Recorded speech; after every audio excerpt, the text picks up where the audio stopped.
step up in this game like I'm hammering nails.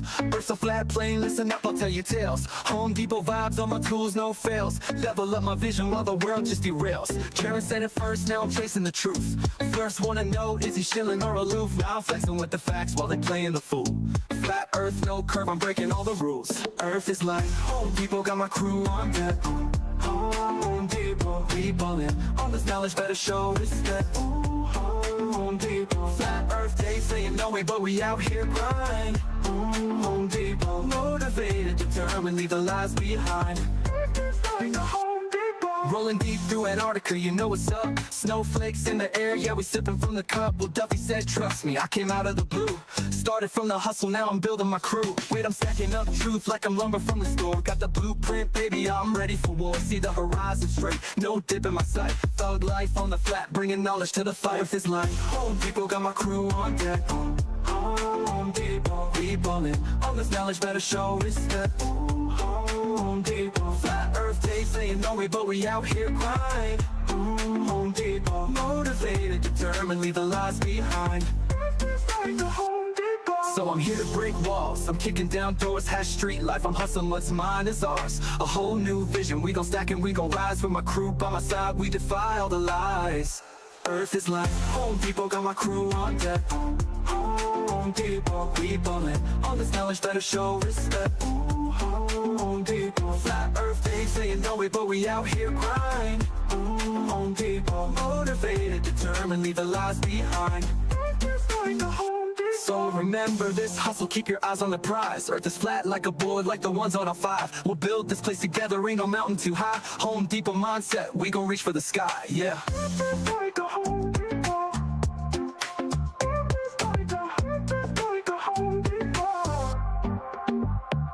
So remember this hustle, keep your eyes on the prize. Earth is flat like a board, like the ones on our 5. We'll build this place together, ain't no mountain too high. Home Depot mindset, we gon' reach for the sky, yeah.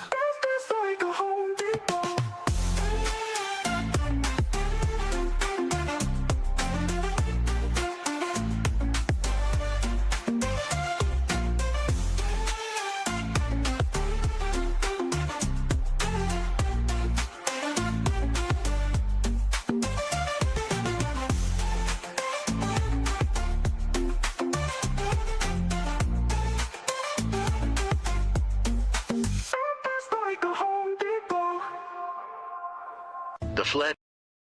All right. How's you? Welcome to BALLBUSTERS episode. What episode it is? 140. As usual, if you'd like to support this channel, there are PayPal and Patreon links in the info box below. Let's send it on over to Discord and see if the distinguished Nathan Oakley is in there. Is the distinguished Nathan Oakley in Discord? Go. Yes, you may begin. You may begin. We may begin now. Okay. Yes. How are you? Correct. I am. I'm very well. Very well. I'm buying things on eBay. Yeah, I'm getting bombarded with microphones and Skype. I mean, really? Yeah, microphones are what I'm doing. It's the cheap fun bit. After you spend quite literally years and quite literally thousands on treating a space and turning it into a studio, you can finally start mucking around with the stuff that costs pennies on the dollar, as in microphones that maybe a couple of years ago cost a few $100. Now they're 50 quid on eBay, and I can just buy them for very little money, knowing I can turn them around again and sell them if I get bored of them. That's precisely what I'm doing. What do you think? So they're so much better. I got a Rhino, a micro Rhino. So they're so much better than that now. Micro Rhino, is that the blue thing? Yeah. Isn't it a blue Rhino? Is it big blue? In terms of what people will perceive, the difference will be zero. Nobody will notice, right? Well, generally speaking, most people won't care. It's only if the audio's bad, and your audio's only bad when you yell into your mic too close to it, and then you overload the capsule, which there's no amount of compression I can do anything about that. Yeah, I tried to pull away the other night, and it still didn't work. I overwhelmed it. Yeah, you can overwhelm the capsule in your mic quite easily, which is because it's a cheap mic. That's cheap mics for you. That's not a cheap mic, dude. This was like $180 when I bought it. Okay. Cheap mic. Fair enough.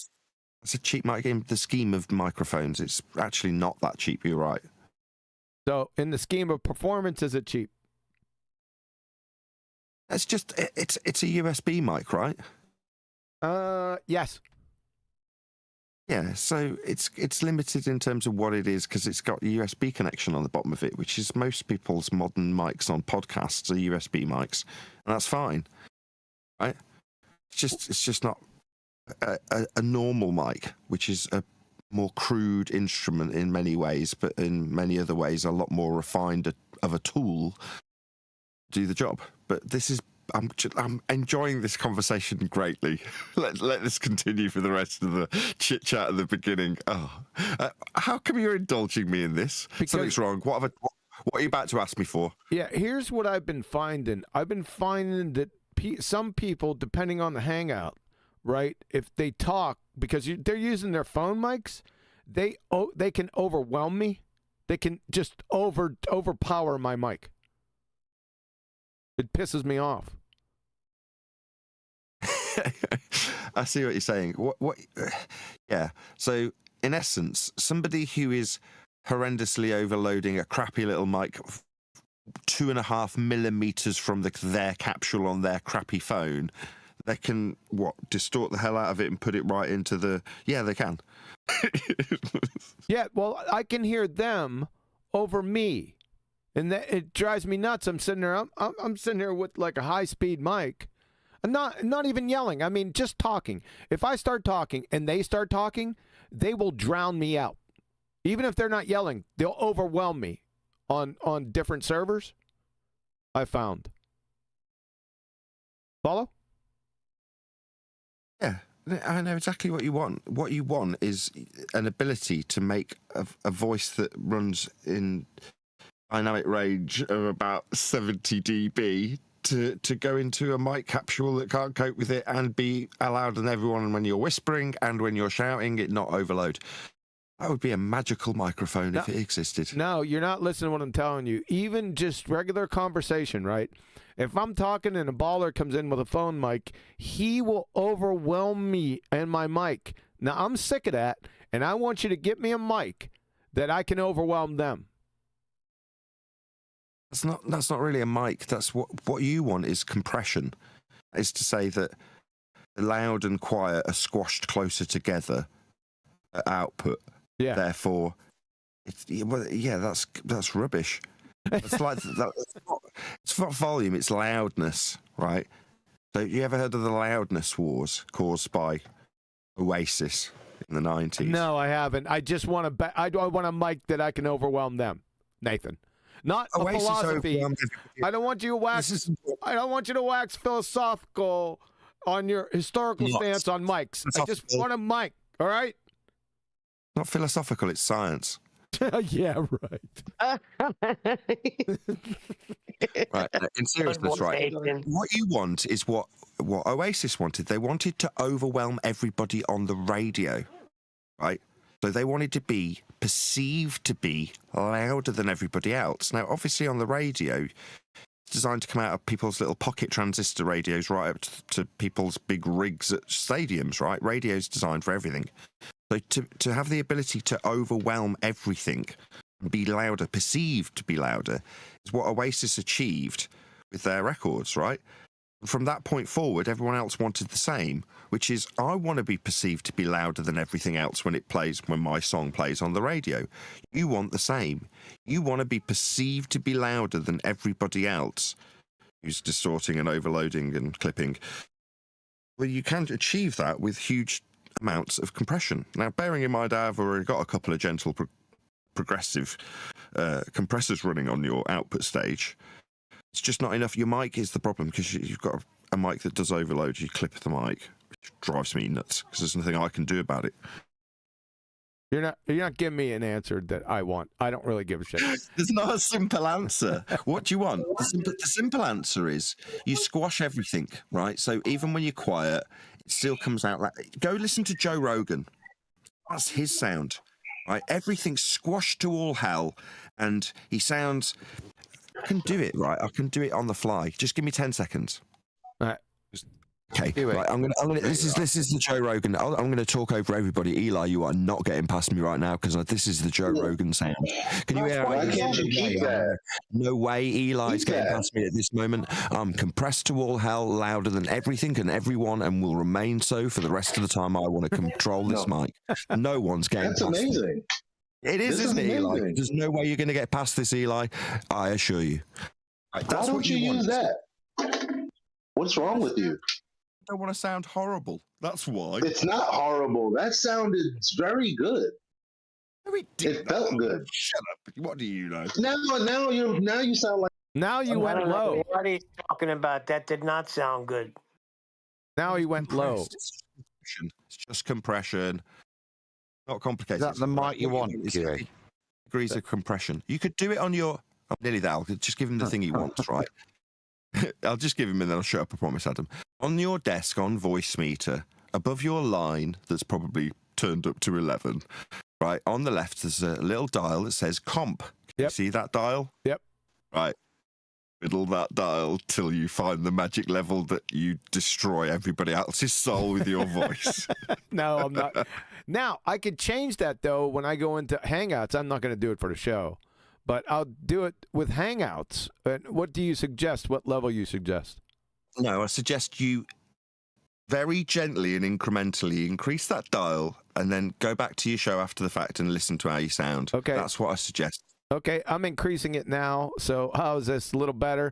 It's getting a little. I'm increasing it now. Oh God! Oh my God! We can hear it. We can hear it. Oh. Turn it up to full Joe Rogan and let's start the show. Is it worth it? I tell you what, I got slightly moist as I talked about microphones. It was worth it for me. It was worth it. So okay, I turned it back. Unbelievable. So I turned it back down. Was it overwhelming? I was feeling it. Let's do an A/B I like comparison for the live audience. They love A/B compression comparisons on YouTube. They love them.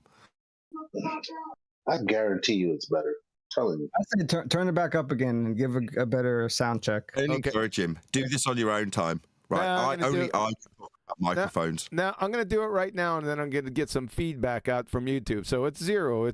I have the comp. Feedback's bad. I want feedback. I have the comp on 0 right for right now. So I'm going to turn the comp up to 1.8. So that's my comp now, up at 1.8. How are you dealing out there? What it's not dealing with is a plosive, which you just put straight into everyone's ear holes, right? It can't do anything about that. I'm telling you. Nothing you can do about distorting the diaphragm in the mic.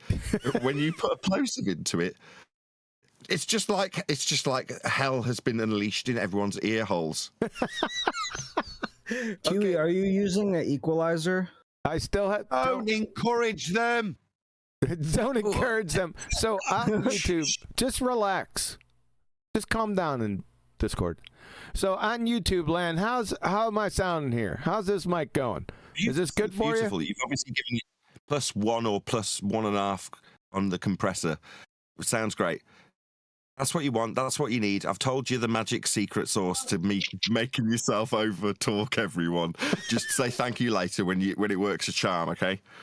Is it okay? It's not a nice compressor. Can I leave it there? Would you shut up and listen to my question? Should I leave it there right now or take it back? Yeah, leave it where it is. It's absolutely fine. It's just, to me, the voice meter banana compressor is, number one, quite a crude tool. I mean, it works on the fly. That was quite able to immediately introduce heavy degrees of compression and just talk over Eli. That was quite priceless. I don't monitor, so I don't know how it's sounding on my output. I just knew what it was doing, and I knew I could shout down Eli. But it's not a nice compressor. It does the job. If that's what you want, it'll do it on the fly, and you can twiddle that dial to your heart's content. Now I get to talk about microphones for at least 2 minutes. You better make it quick. 2 minutes. So I've been looking for a new mic. Buses is like a Radio Shack. A Radio Shack. You're showing your age. Radio Shack disappeared years ago. Yeah. Go ahead, quickly. Yeah, So is my will to live. Fine. I'm losing looking it. for right, and one of the manufacturers of boutique microphones about 10 years ago was bought by or run by Jay-Z, maybe for a drug front or trafficking front or something like that. I have no idea. But why Jay-Z, admittedly, he's a recording artist, but he bought out a microphone company, right? And during the transition, he started to basically fiddle around with mics and change them to his own spec and just cheapen them all. Just after he bought the company, someone bought one of the mics from the manufacturer and then has put it on eBay, and I've bought it for dirt cheap. A mic that probably retails, or would retail if it still existed as Jay-Z's mics manufacturer, for maybe £350, £400, maybe thereabouts. I think a pair of the mics that I've bought, so if you buy a stereo pair, is about $900 retail, just before Jay-Z's mic company folded. As I say, the previous manufacturer that he bought out, their design, I bought one of those, which, like I say, probably costs about 350 quid in if it had a retail value, but it's 10 years old, and I've picked it up for about £100. I'm really excited to play with it. But the only reason I'm telling you all this is because of its name, right? So the mic actually has a name written on it, which is Goldfinger. Upon buying the company, I assume Jay-Z's changed the packaging and called it The Finger. So this mic is officially titled based on its age, because it was actually under Jay-Z's ownership and the packaging had been changed. So the title, but just not the mic itself. So on the mic it says Goldfinger. On the box it says The Finger. That's the name of the mic, The Finger. Terrible name. Anyway, later called the BD202. When it was actually Jay-Z's brand rather than him just butchering some boutique manufacturer of microphones. Anyway, there you go. So I'll keep you updated when That's when I it? get it. That's all you had? That's the end of your story? It didn't have a point. It have a point. It's called The Finger. Getting a new Yeah, microphone. The Finger. It's The Finger. It was terrible. Agree. Shout out in the chat if you think that was a fantastic story. When you see it, right, when you see it, you'll understand why I'm excited about it, because mics are just tubes and they're normally really boring, right? And I can understand why Jay-Z, who's a bit of a show-off, would want this particular boutique mic manufacturer. And it's because the mics themselves look amazing. Or they did before Jay-Z got hold of them and butchered them and made them look crap. The boutique manufacturer that he bought, at the point that he bought them, you can see why he wanted to buy them. If he, looked at them and went, "Wow, they look cool." And that's exactly what I thought when I saw it on eBay. I'm like, "Wow, that looks awesome." So it's probably a heap of crap for all I know. For £100, it's worth the risk, and I'll show you when it's on camera. You'll see what I mean, because it looks amazing. Anyway, that's it. Well, all right, thanks. All right, we ready to get into this? I have no idea. We'll get it. We can. I'll send you a picture if you want. We'll get into it some more. To What your is utter it? contempt, Nathan, I'm on Turtle Beaches. What? Good too. Everything's good. I'm not decrying anything from anybody. Nobody will even care. You sound great, Flatsy. Fantastic. You don't. Belly up to that mic. I can't. It's the voice of suicide in my voice. What is this? Today's show is brought to you by Oakley's Audio. Yeah. Pimp mics. Spend £100. It's a big deal for me. Oh, I'm happy for you. Didn't say that. All right, we're gonna rock. We're gonna, Locally, well, Oakley's audio stuff. no. We're gonna rock. So this is shut up. This is Fight the Fat Girth, and who I affectionately call Skeezer. This is the third one in a row that we've gone over that has some type of an affinity for Nathan's show when Witsit came on. So Bob the Science Guy did one. We reviewed that. Another one that we reviewed was McBooger Eater and Red's Pretenderic, who did the same thing. And now a third one with Fight the Fat Girth and Skeezer that's going over the same block of video from Nathan's show. So I don't know where this has touched them, but they've all three of them done it, and we're going to get into FTFE and Skeezer's review of it, which is probably going to be the worst of them all. But we set to go. You guys joined? You know, I think just because none of them can have an original thought, and copying next man in line is just easy and shows how unoriginal they all are. Before we press play, yeah, we step outside of the sound room and just say good evening, you two nerds. Mike nerds. I already said hello to those guys out there, man. They're cool. I was talking to Brian. Oh, to the nerds in here. He tried to get in, just been overtalked because he's not got enough mic knowledge to make his voice warranted. There is more. I just only had 2 minutes. I can only take so much. I've had to cross my legs as you carried on, you know. Okay, we going to introduce what a show to do? It's enthralling. Yeah. We already been over that. Maybe now, are you going to get into the introduction? Well, I'm going to overtalk you now. So, are you going to do something or what? Oh, that was good. Pressured at level 3. No, but that worked because normally you clip a little bit and lose it. But we're talking now. He was dominant there. Yeah. I'll have to re-listen back. All right. So, you're going to say hello to Brian and everyone? And yeah, you want to do that? Brian. Yeah, evening, Brian. Hey everyone, hey Adam, thank you for that. I was just going to say, it's kind of funny that you changed to this video, QE, as supposedly, it's just coincidence. Last night, or yesterday, Craig McNeil had a debate. I think he was promoting humanism, and the other guys, a guy called, is it Greg Wilson or Andrew Wilson? Andrew Wilson. Christian.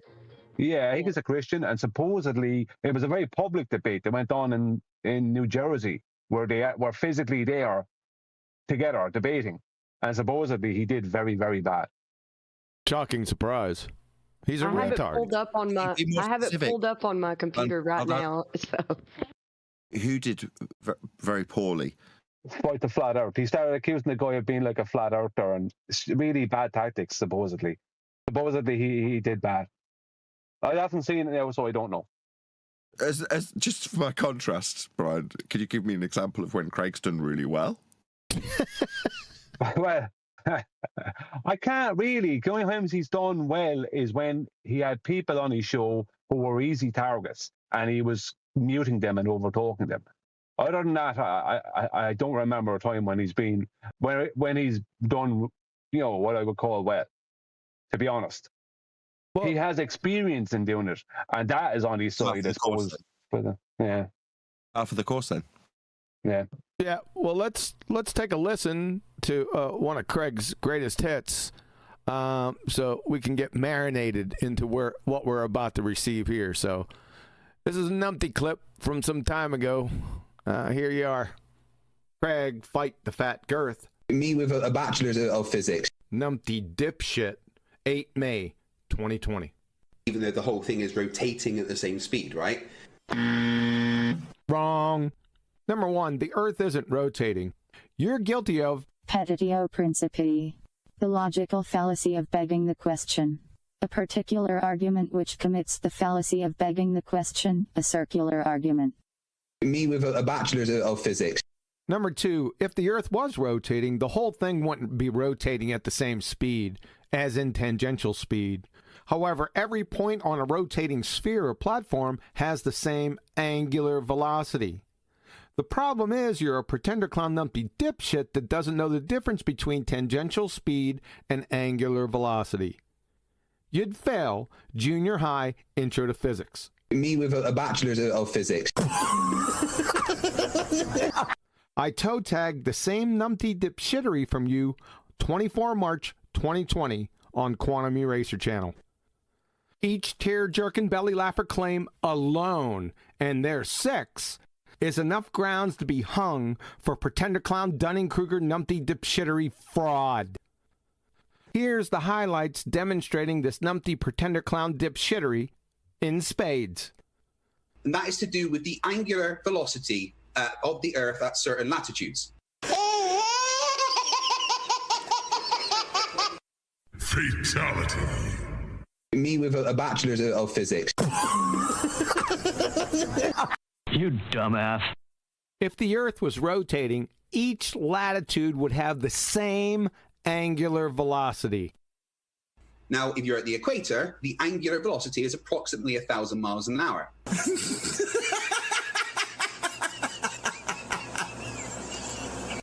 Fatality. Me with a bachelor's of physics. Folks, angular velocity is measured in radians or degrees or revolutions per unit time, not distance per unit time. And if you were to go north, you would go into an area of lower angular velocity.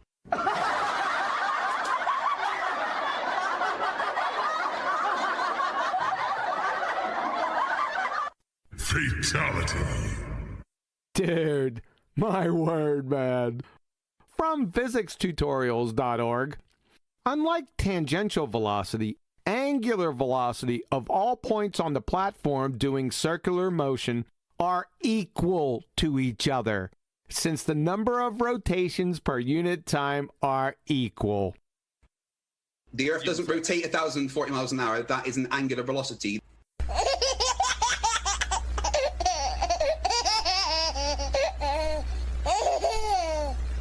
Fatality. The angular velocity is 1,000 odd miles an hour.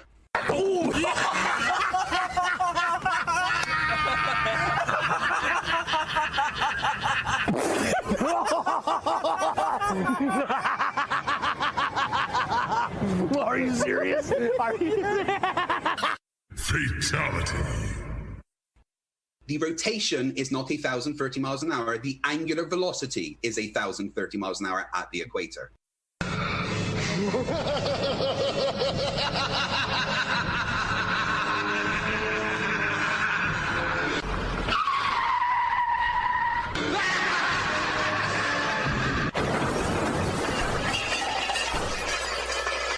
Me with a bachelor's of physics. Ladies and gentlemen of the jury, I don't think you fully grasp how batshit insane Dunning-Kruger, pretender clown moronic, the past 6 statements are. Even if you had no training in physics whatsoever, as soon as you hear angle or angular, meters or miles or kilometers per unit time should trigger the full tilt alarm bell that you're off the f***ing reservation, never to return. Good God, man. This entire fiasco is akin to asking Craig, "Hey, what's your weight?" He responds, 35 degrees. "Hey, what's the angular size of your crayon box at 10 paces? His response, 220 kilos. Me with a bachelor's of physics. Back to the regular scheduled programming. It's that difference in the tangential velocity that would mean for an observer in the inertial reference frame, it would appear to deviate for them.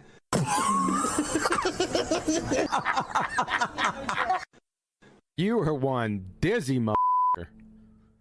The apparent, meaning not actual deviation, isn't occurring in the inertial reference frame, you delusional putz. It's occurring in the non-inertial rotating reference frame because the observer's rotating, giving the appearance of deviation when it's actually not. Because they are part of the reference frame that it's all moving in.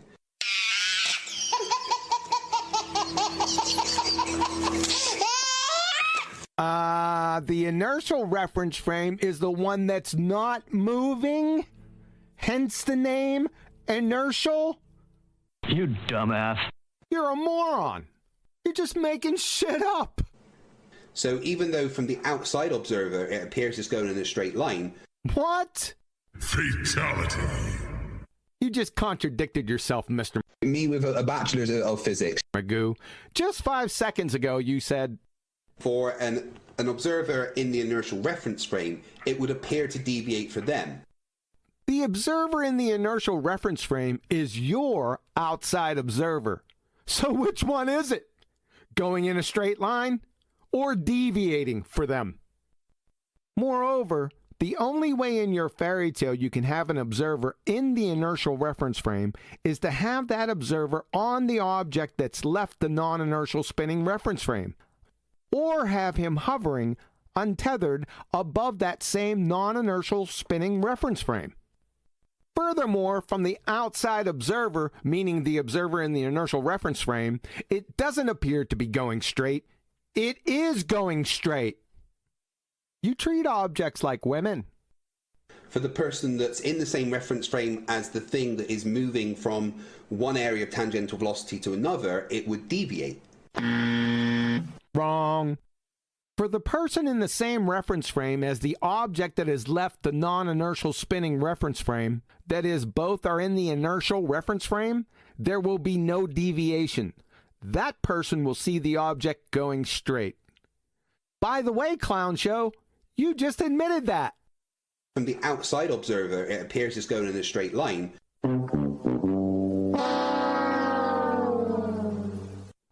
Your brain-dead baller compadres better come and tackle your dumb ass and stuff some dirty socks in that incoherent pie hole of yours, son, 'cause you're really screwing the pooch with your convoluted made-up horse shit. The Coriolis force is not the Earth rotating under things.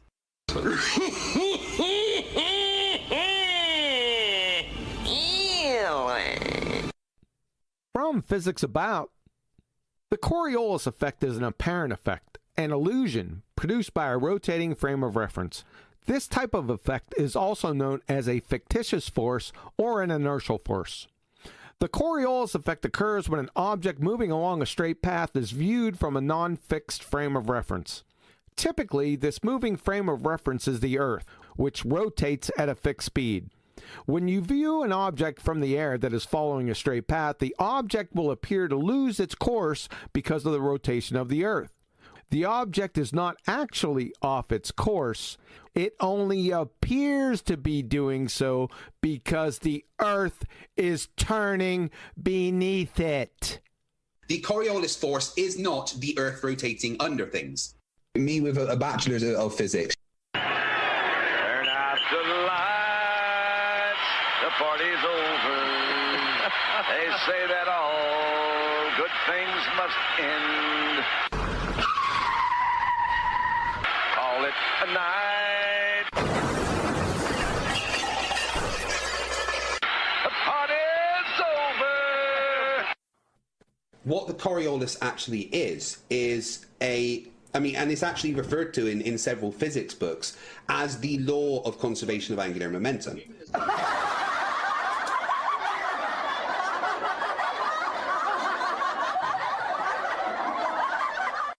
Doofus law of identity violation. Yeah, we'd sure like to see those several physics books. Did you get them from the Rocco Clubbo School for Typewriter Maintenance Physics Department?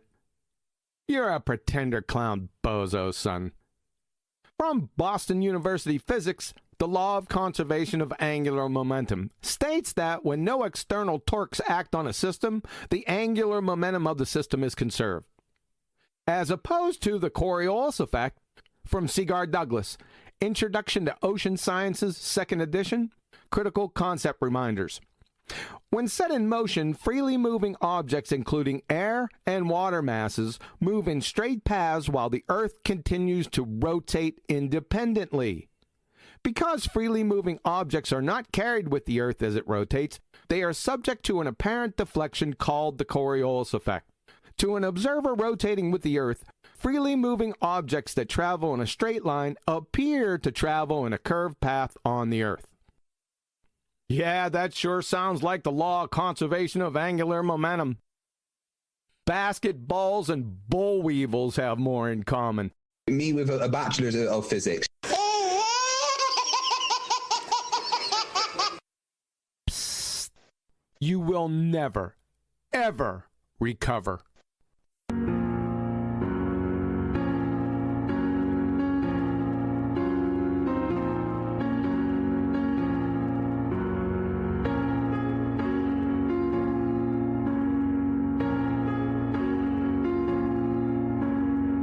You know who this is? No. Bye-bye, lard ass. There you go. That should be a healthy introduction. Is everyone still here? Yeah. I couldn't quite follow. You said it was 6. I'm glad you summarised how many it was at one point, because I was trying to keep tabs on how many times you got confused with miles per hour and angular rotation. Like, what? He just kept on getting it wrong. He couldn't make up his mind how to get it wrong, if you know what I mean. Yes. Yep. That's just the tip of the iceberg. All right, we good? So we're going to roll into this right now. Any objection? No, it's shocking that someone can be that wrong, never address it, and then hang around the arena as if nothing happened. Yeah. Aren't you embarrassed? I don't know, like, Craig. Why would you decry that? Huh? As I'm often criticised for, with making reference to anyone above A-level education, or at least that. Listen to that, yeah? You don't need, there were many points, right, of idiocy that he points out that he clearly, whilst he may have obtained the qualification, I'm not going to object to that, he never understood anything, yeah? The most fundamental being that angular, you know? But let him do that. He's one of the best exponents for a ball earth. I don't mind him and his cockwaffle demonstrating he's got no idea why he believes it's a ball.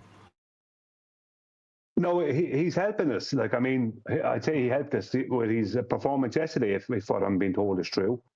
But, I mean, it's okay to get things wrong, right? That's totally fine. But it's not okay to pretend it didn't happen and to then, somewhere in the future, try and correct someone on the same thing you were.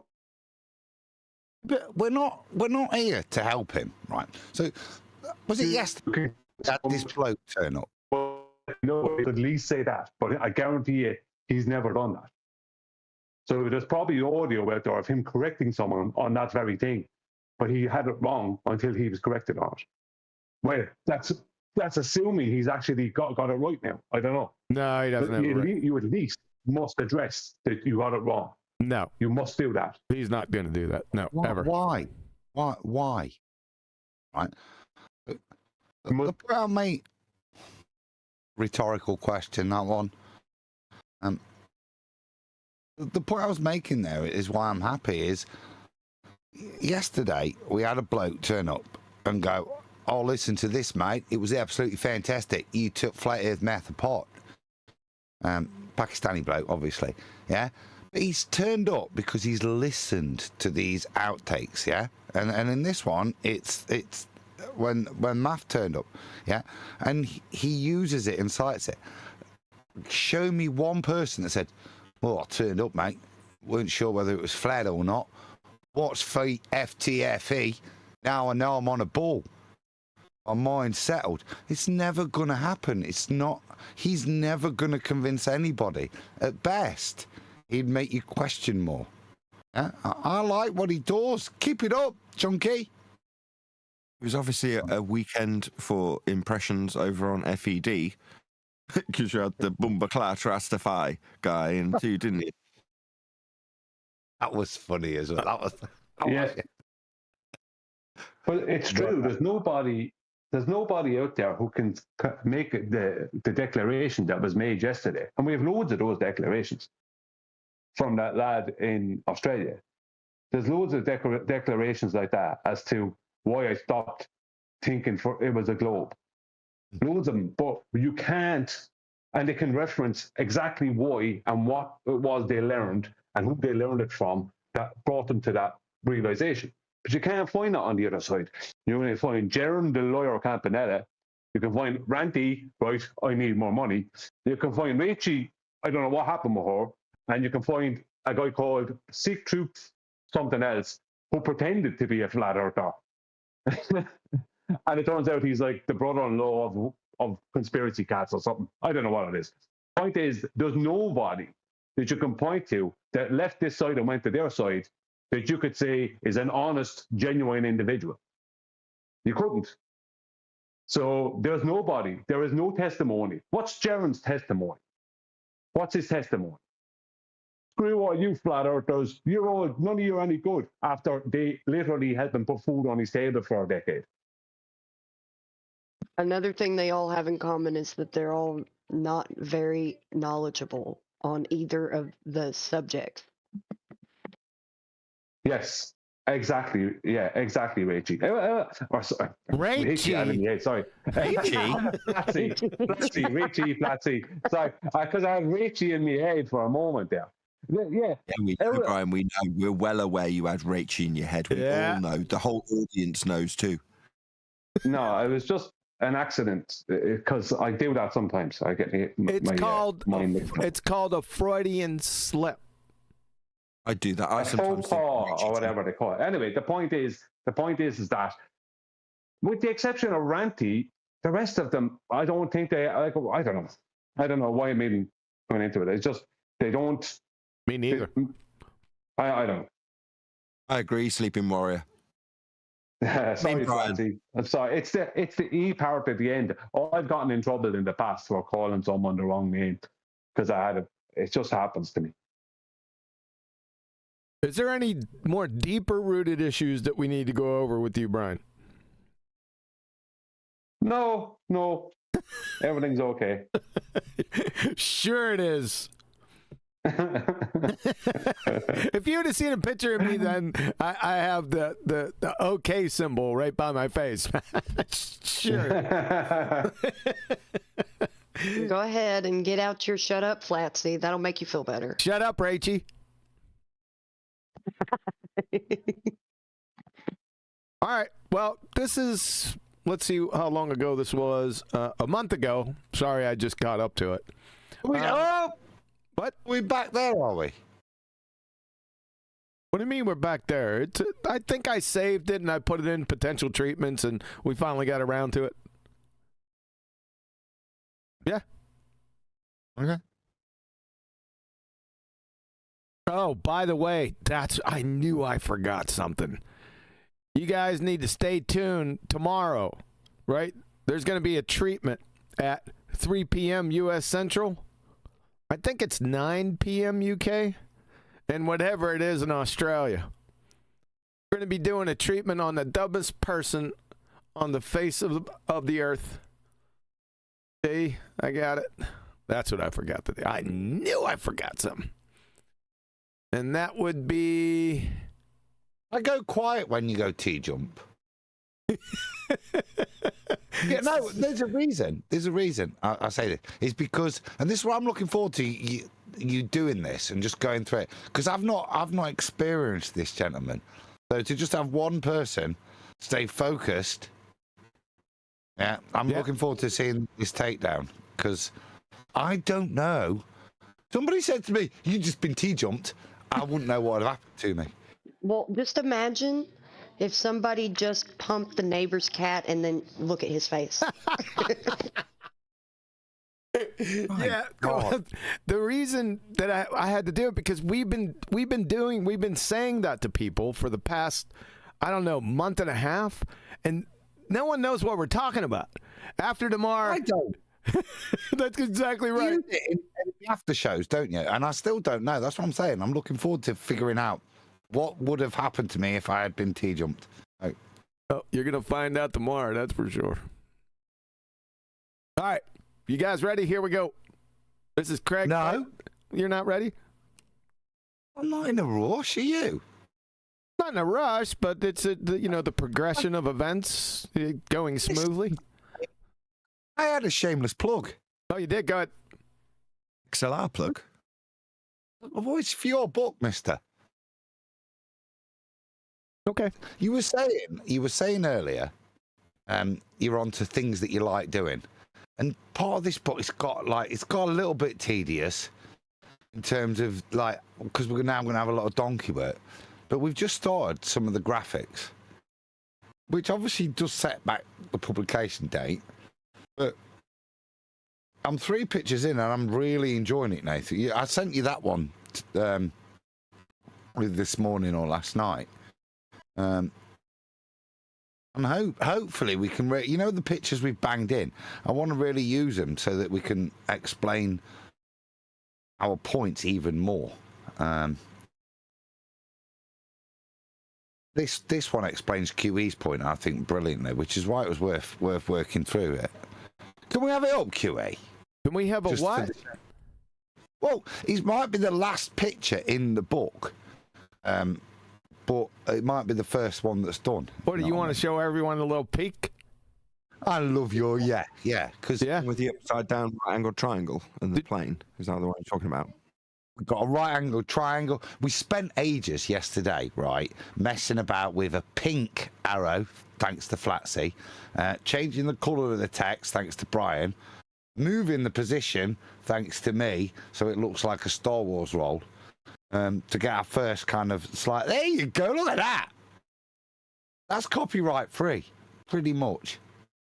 That took 24 hours, and you still got the maps wrong. Good day, that did, yeah. Unreal. Got the maps wrong. Yeah, because Adam's using Photoshop, and it's not as easy as it sounds, right? You can't get shapes. You got to import all this stuff, and it was so tedious, right? Just for this simple diagram. It was worth it, though. Well, now that you didn't use the hot pink arrow, I can't even like. I'm nowhere on it, so it's just devoid of Flatsy. Yeah, it's a nothing to you. I understand that. No, let's help it. You see the yellow arrows, the double-ended, right? The double-ended there. Right? Go in and imagine it in pink. Have you got it now? Why is she giggling? Well, Rachie can't control herself sometimes. Sorry. I'm sorry, Flatsy. I really apologize for that. I didn't mean to say that. So, is anyone going to explain this? Or are we just going to leave this, just have the picture and then that's it? No, it's all yours, isn't it? I'm not explaining this. It goes with the chapter. It's a sneaky peeky. It's not full-on explanation that's going to take a chapter from the book. Let's just leave it at that, thanks. Exactly. I don't want to be rude, but it should explain its bloody self. 124.3 miles of vertical drop accumulated from 2 hours of straight and level flight at 500 miles an hour. Okay. Someone else could put that diagram together in about 7 minutes. If they could, without the input from the Flat Earth debate panel members, then it takes 8. Yeah. So, ladies and gentlemen, if the plane is flying for 2 hours at 500 miles an hour, the plane is going 1,000-mile distance, right? 1,000-mile distance on a Globetard, that's going to incur some drop that must be negotiated over that 1,000 miles. If it doesn't negotiate that drop and stays flat and level, it's going to have 124.3 miles. That is 656,556 feet elevation. How about that? We good, Adam? How about we turn the aeroplane into a DC-8 and have Xenu in the background? Yeah, lovely. Thanks. All right. That's it for that. Oh, is it?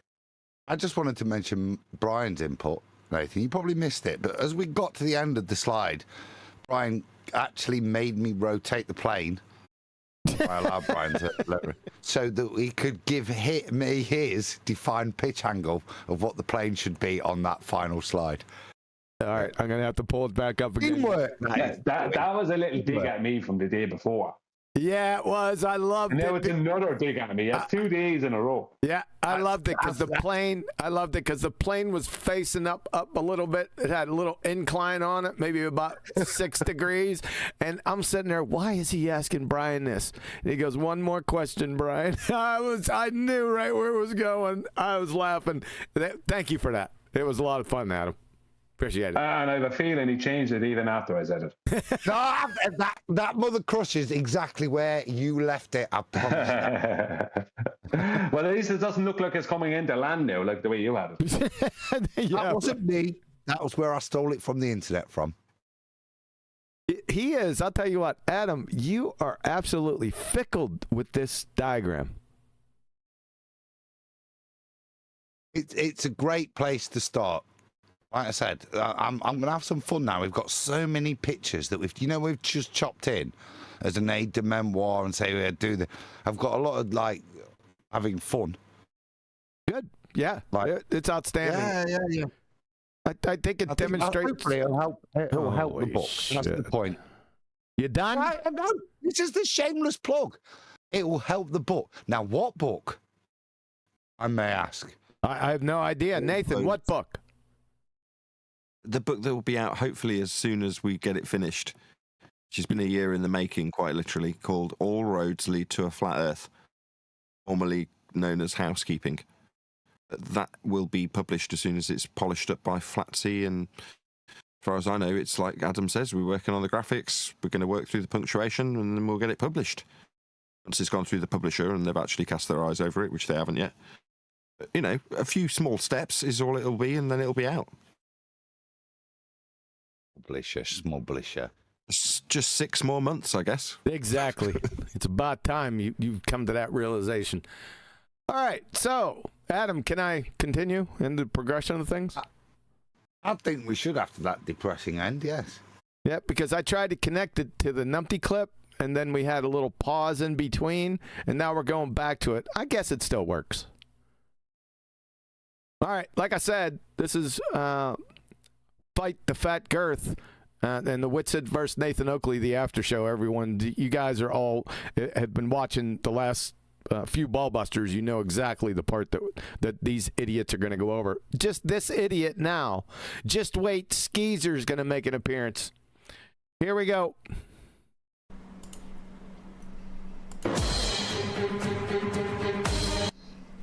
That's a copyright strike. I'm just kidding. And his failures on his spin train won't interrupt me for a second time. We'll see how we get on. No, it's it. Bakery was super suspect, and in actually prove or disprove, yeah, then we won't. Earth. What are you doing? You eating? I mean, you don't, right? Keep a physique like that if you don't eat while streaming, yeah? I don't know. There. One sentence and I will. On Facebook and. Yeah, what is it? What? There we go. What do you mean, what is it? That's Nathan. He shaved his head. What, you saying, look at your dumbass. Is that? What? That's great, isn't it? Ad hom start, actually. Yeah, I know, yeah. I know, what's that mean? I know that jumper is shocking. That's what he might be referring to, in which case I might have to mitigate. But you call this a jumper? No, what are they called? Quarter zip or something, aren't they? If I was working in the fashion industry. Anyone? Rachie? We're moaning at him for this, and now we're going to assess my attire. Come on, let's just spin. I was just, because he called it a jumper. See, a lot of times things will come out of you Englanders' mouths that I have no clue of that you're thinking. So I like it when those sort of things come out, so I get to figure out what the hell you're talking about. But in this case, it didn't work. All right, here we go. Seriously, look at it. Like, how in the past 6 months has he aged about 10 fucking years? He didn't age. He just cut his hair. I'm not having this. Because I think it's actually took years off Nathan. Really? Yeah. Yeah, when you've got the reason you decide to cut is you look at it and think it's starting to make me look old. It's actually trim years. Go back, find a picture of Nathan before. I think he looks younger. All right, I'll do that after. There's nothing wrong. In the slightest. Who cares? Come on. There's nothing wrong with the way Nathan looks at all. So this is just his ad homing. Okay. Yep. Yeah, it's feeble. That's what I'm showing. Go ahead, Adam, quickly.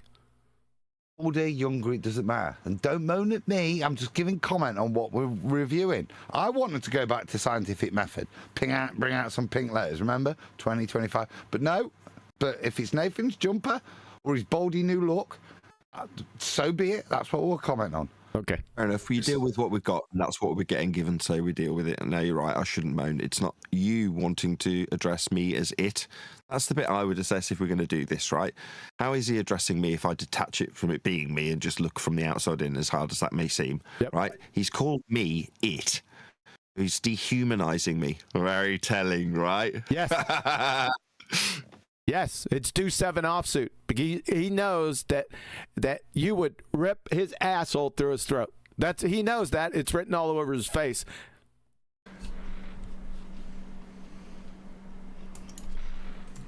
Oh God, what's he doing now? Sausage roll. Actually, and he's on. Disgusting to look at.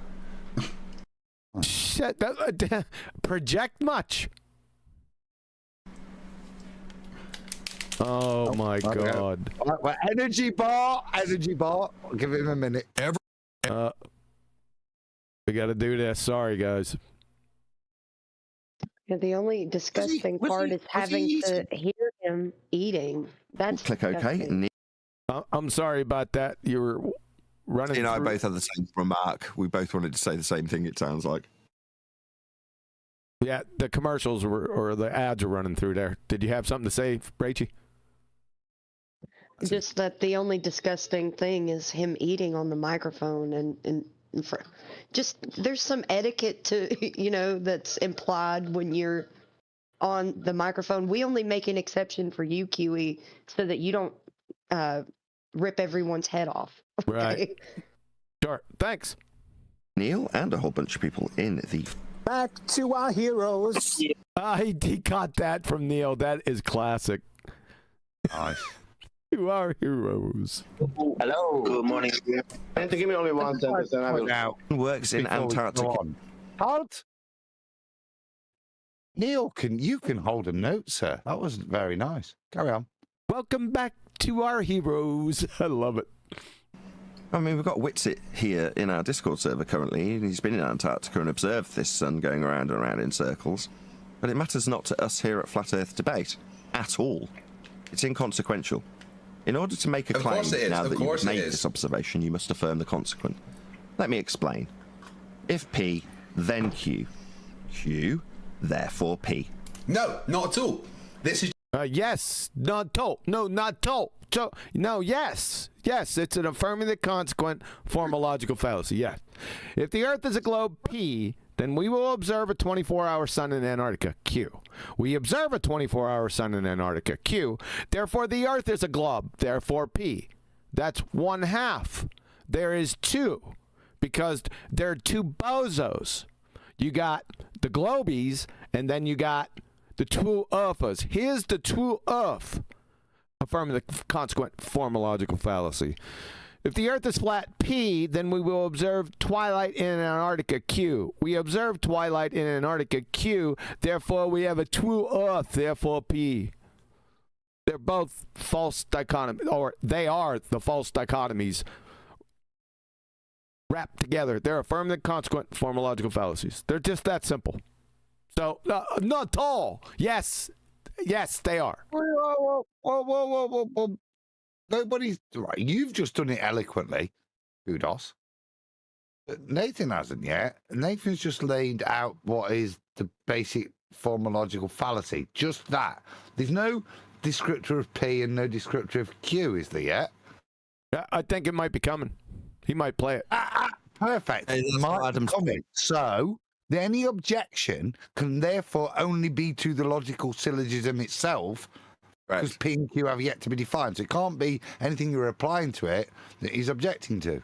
Correct? Right. Let me expand on that. What Adam's saying is this is a very concise way to define what is an anti-flat earther. Before I've actually formulated anything with regards to Antarctica or the 24-hour circling sun, I've just laid out the form of an affirming the consequent fallacy. I haven't formulated it into anything except the P's and the Q's. I've just laid out what they are. And he's objected. Now, Adam's pointing out that he has objected to the form of an affirming the consequent being detailed by me. There's nothing to object to yet, is there? No. But because I've said it, he objects. Yes. You got it. I think it's coming. It's just one thing in the preponderance of evidence, Nathan. Who do you think you are, Bob? That the Earth is a globe because it matches the predictions. There are no predictions. Predictions are scientific hypotheses. This is so far outside science, it's a belly laugher. So Let me you're a respond to that. moron. You respond to that, right? He's putting this to me. I'll put something back to him. I made a prediction too, Craig. Right? By your pathetic standards, this would be science. It isn't. But I made a prediction that they'd go down there and measure Earth flat. And lo, they did measure Earth flat in Antarctica. Ergo, my predictions were validated. By your own crappy standards, I've got scientific proof of a flat Earth because they measured it flat as predicted. Interesting. And that is what the scientific method is about. Predictions. You wouldn't Predictions. Yeah. Those are scientific hypotheses. understand that because you are scientifically illiterate. Really? How so? You going to support that claim? You Uncle Fester-looking motherfucker.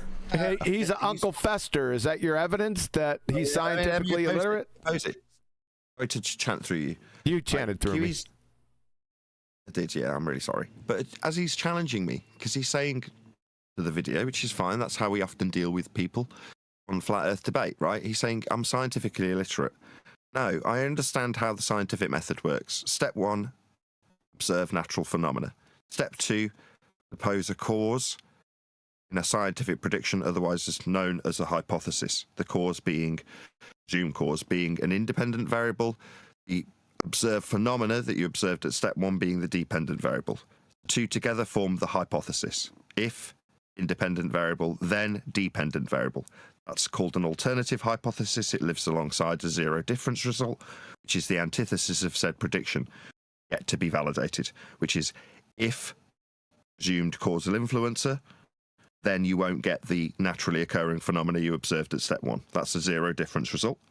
An experiment, which is the actualization of said prediction, is to vary and manipulate presumed causal influencer to see if it actually causes the effect you observed in step 1 or not. If it doesn't, you confirm your zero difference result. If it does, validate your alternative hypothesis and have a validated cause and effect relationship through experimentation. That is science. I thank you. Affirming the consequence. It's a formal logical fallacy. If I assume Earth is a sphere... Eat those boogers. We know you want to. We know you're a booger eater. And Antarctica is antipodal from the north. Do it. Then I will observe a 24-hour sun in Antarctica. I do observe a 24-hour sun in Antarctica. Therefore, Earth is a sphere with me assuming antipodal positioning? No, that's a fallacy. No, it's not. No, yeah. Yeah, that's what an affirming the consequent is. We're saying it matches the predictions of the globe. It matches the prediction of the globe. So the globe makes predictions? Have you heard of reification fallacies before, son? Just want to point this out with Flatsy on my side. I mean, no doubt. Right, it disgusts me that I have to listen to the sound of the food moving around his mouth while he talks. He's accused me of being disgusting and called me it. Yes. Well, it, Craig, is now disgusting me. My ear holes are disgusted by the sound of the food in his mouth. It's gross. You interrupted me for that? But it is gross. He's charged with being disgusting, and he's behaving in a disgusting manner, so it's pure projection. I lost where I was going with it there. Thanks. Showing evidence for the globe. Oh, the globe predictions. That's what it was. So the globe makes predictions. We want to see that. We want to see an inanimate concept that doesn't exist make predictions. That's what we want to see. Are you going to show that? Glue sniffer. Nope. Disproving flat Earth. We'll just get with You couldn't disprove a soup sandwich. it's on already. Observation would or would not prove, fascinating though it may be. Importance to this, pole-centric of their law. Earth is we don't. He's just going to skip right through you, Nathan. He's scared because he can't deal with any of your points. He didn't even deal with the affirm the consequent formal logical fallacy. The only way you can destroy that is to destroy the formal statements. Glue sniffer? I did. You went, no. Don't. Also, the same. Was that Adam? Yeah. I find this particularly egregious. Yeah. Having spent many an evening on QE Live going through his kind of cockwaffle, as we're politely doing now, pausing, restarting, sometimes asking for a J. For him to review Nathan Oakley, but just skip through it, begs the question, why? Have you already got something where you've got some, one just particular point you want to make, in which case, just go to it, don't do this? Or are you hiding something? Yeah, because this is no standard to review a video by, yeah? As we can demonstrate painfully as we review videos. But like I said, I find this egregious. Is it fear or is it just poor standards? I'm not sure. It's a mix of fear and retardation. Oh, yeah, I forgot that factor. Yeah, here at Flat Earth Debate. Don't want to hear you waffle, Nathan. No one cares. Yeah, you don't want to hear him because that would be your ass. You know it. I know it. And anyone that can fog a mirror knows it. Thanks for your Deuce 7 offsuit. You think you're cloaked? What a more. Well, drinking now. He's only just finished. Oh, my God. Did that after getting his attention, given the amount of. What is that, a Mickey Mouse cup? With. Hope that answers your super chat. Let's do a bit of housekeeping. I was there. It was hilarious. Snowed. And there's Witsit. Just before Witsit comes in, I'm going to do some housekeeping by reading super chats. Are you serious? What was the super chat? What was it? A point that he would want to avoid? He convoluted 3 different concepts. That's how stupid. Well, look at him. He's stupid. That's not all making it. I just accused him of skidding through for whatever reasons. You threw in retardation as well. But what was the super chat that he's moved over? Can we go back? What did it say? Is it a point that Nathan and it'll absolutely be a ball destroyer? Hence why we have to skid through. So you skip through it. You're not going to hear all of it. Right? No, but it's on screen, isn't it? I didn't even notice, is it? Yeah, it's just he's looking down at the super chat, isn't he? Look, look at his chubby little chops. Where are they looking? There you go. Look. Where is it? It's not showing up. Let me go back. Yeah, but if you give me a couple of J's, you might see the super No, we're chat. not doing a couple J's. No. Sorry, it's not there. No, we're not doing it. Nice try, Adam. Nice try, buddy. Yeah, it was a good try. You know, God knows you'd want clarity, Brian. Yeah, he wants you to be here, but if you want to get involved, Adam, you can forget about it. Don't overdo it. Don't stray off the narrative, Brian, eh? You know what I mean? Oh, boy. Yeah. If you guys were listening. QE's echo chamber. If you guys were listening, right, and not waiting for some feeble attack that you contrived in your feeble minds, you would have figured out that he skipped over it. I know. That's what I'm asking. What he skipped over. It's interesting. Oh, we figured out something, all right. Yeah. Right. Let me just have a word with Adam and Brian. Watch the play button. When he does press play, give it 10 to 15 seconds before the next interruption. Otherwise, you'll just get cut off on every attempt to say anything. His brother says, don't keep your points salient. Just make sure you give them within a specified time frame. What's going off? Right. As we wait for a friend to come in. Dihydrogen monoxide for £10. How was the debate with Flatsoid? Painful. Apologies for leaving midway through, and please don't send Daniel back to my house again. I'm still traumatised from the last appearance of that human bacterium. He's on the way. I can't stop it. So he's waiting for Skeezer to come in, and he's going through these. I may skip through this. Was he going through his own super chats, right? Yes. Fair enough. That's fair enough. He's got a show to run. Yeah, that's fair enough when he just... We should hear him. We should hear what they are. Listen to the rubbish that comes out of him. Well, there's a few. Well, he just indicted you for your super chat, so, and now he's going through his, so it's just stupid. Does Witsit come in? That right? That's the only thing. Hold on. Stop. Let's just deal with that then. Okay, so he's indicting me for my super chats. More power to you, Craig, right? both YouTubers, from one YouTuber to another. I wish you every success in that regard with my YouTube hat on, right? Now, to decry other YouTubers, that's a bit sad, if that's what you're doing.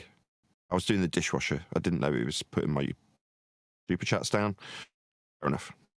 Nathan Oakley's take and feelings on certain matters during this do not reflect the owner's thoughts. All right? Just want you to know that. Craig, you unimaginable retard. I hope you crash and burn. Oh, there he is. The claim that it's... Argument. I can do it so concisely within a couple of minutes because I've been doing it for a year. Fair enough. Okay. Can I say something real fast? Yeah, go ahead. Sorry. Okay, look. So what Oakley just said is correct. To even claim that it's proof of a globe requires the assumption of the globe. You have to affirm the consequence. If people had to claim that it's setting... No, you don't even... Yes, affirm the consequent. We already went over it. The scientific method, dipshit. No, this has nothing to do with science. You would fail intro to 5th grade general science. Science and the scientific method do not adjudicate shapes, retard. My God. You make an assumption, which... No, there are no assumptions in a scientific method. The hypothesis is a supposition. You don't know the difference between suppositions and assumptions. What is an assumption, retard? You accept something as true without evidence. That's not a hypothesis.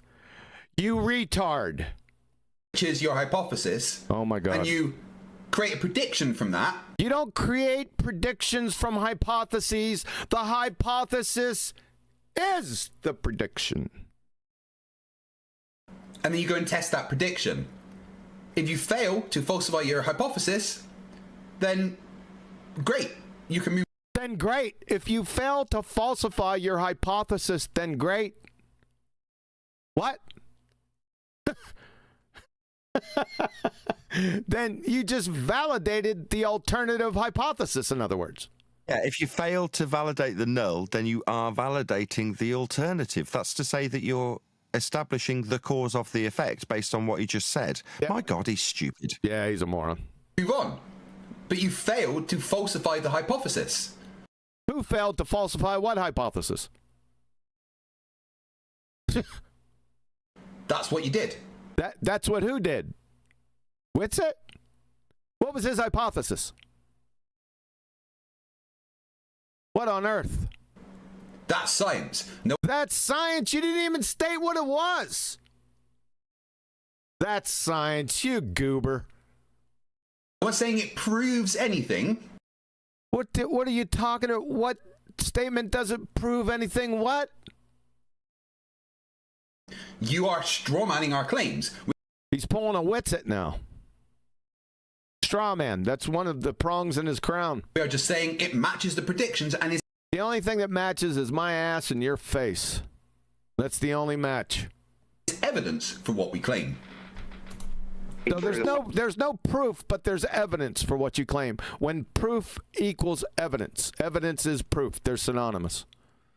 Idiot. Earth, you have to affirm the consequence. It would have falsified. Eat those buggers. You know you want to. It geometrically falsified the globe model that's reified and assumed. What globe model? What's it? Has anyone seen a globe model? I didn't think so. But if it's set, right, that's the only thing that would have been definitive there. Okay. Is Brian there? He won't be interested in this. Is Brian there? It doesn't sound like it. Well, anyway, Brian, I looked up the question. Interesting, isn't it? As predicted. Because what he skipped through was a succinct explanation, I may suggest. I don't know, because I wasn't there, look, and he skipped through it. But the question was, explain how the sun works in Antarctica in flat Earth. Now, I can understand now why FTFE skipped through all that bit, because it will destroy, his whole argument that he's trying to present, or misrepresent, against us, because that 2 minutes where Nathan goes on a little ramble and addresses that super chat is his whole thing that he's trying to mug people off with. He just played that, there'd be no need for his show. There'd be an eloquent rebuttal. I suggest, because I've not heard it, and he fast forwards through it, but... Yep. But this is a good opportunity to literally break that down to people and explain that. So Witsit's holding the position that it couldn't have disproved the flat Earth, but it could have disproved the globe. Correct. You're a globetard anyway. What a fucking disingenuous sack of... Hey, no swearing. Shit, right? When I debated him on Journalism's channel... You haven't debated anyone in your life. You don't know what a debate is.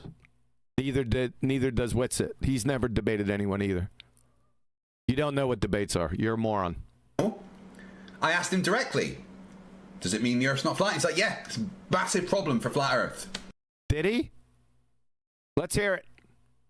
Provide the evidence. You just made another claim. If you make a claim and then don't provide evidence for your claim, doesn't that make you a village idiot? That's what village idiots do. You go down to the corner, they make claims, dime a dozen, all the time, but they don't support anything. What's the difference between them and what you're doing right here? That's why I went back and checked the super chat after making the claim. Why did he fast forward? It could be this or this. I know it's irrelevant to what a dipshit Wits is. Right. He just the point of me raising that is they're the things I geekily check, yeah, because you can see what his agenda is, yeah, and fundamentally the thing he skips over is Nathan Oakley addressing what does a 24-hour sun on a flat Earth mean. Yeah, I can understand why you wouldn't want that in your show. Mm-hmm. Fucking forgot that now, didn't you dick? Are you going to show it? Nope. Village idiot. Max, my old buddy, my old pal. Uh-oh.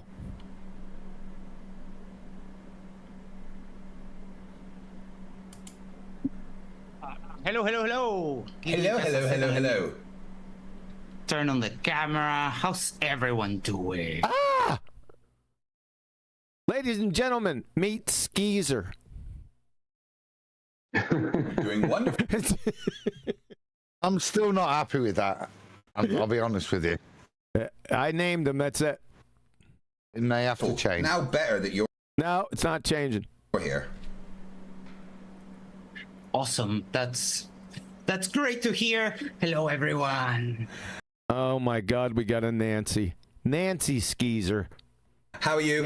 Yeah. Did you enjoy Flatzoid saying a bunch of nothing? Yes, Dave.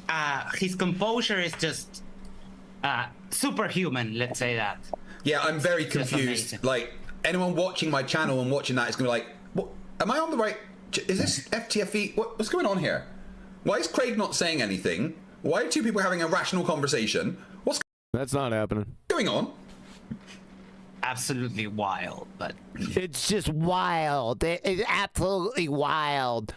Has your balls dropped yet, Nancy? Can I point something out? Yeah. Sorry. Because Witsit has proven himself to be dishonest, any of the borders can basically state that he said anything and not show it on screen, and no one's going to bat an eyelid. That's the problem with being dishonest.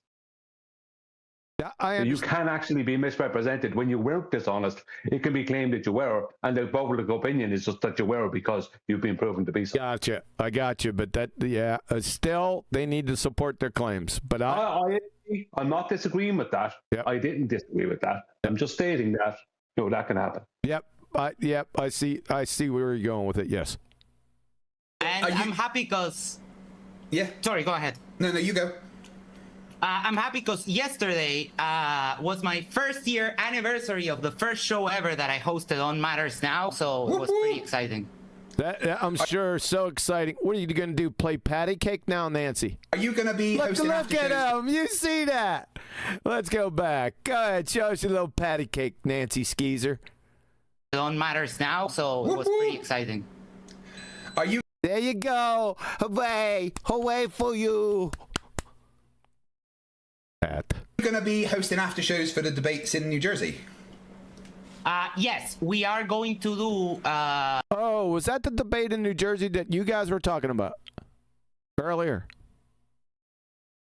That happened? Yeah, that must be the one, yeah. Witsit was there as well, debating someone on I think it was transgender subjects or something like that. What? Supposedly. Yeah, he's involved in it too, Witsit. Oh, brother. One big after show at the end where we go through a little bit less in detail than we regularly do, but we will cover all of the debates. So yes, there will be after show. Again, my question: has your balls dropped yet? Just asking. I don't know why, but James has decided he wants me to open the fucking conference. No swearing. James who? Oh, I know. It's James Kuntz. Oh my God. Oh wow. Yeah, I know. From Modern Day Debate, James Kuntz. You guys know who we're talking about. That's who he's talking about. No pressure, Craig. But you're the fucking first show. What? Such an honor. I know. You start crying. Yeah, you're a bitch. I know. Debating someone I've never debated before. It's gonna be fun. Yeah, you've never debated anything before, and what you did yesterday wasn't a debate either. You moron. Mark W. £2 says sending a super chat just to annoy Witsit and Fuxoid.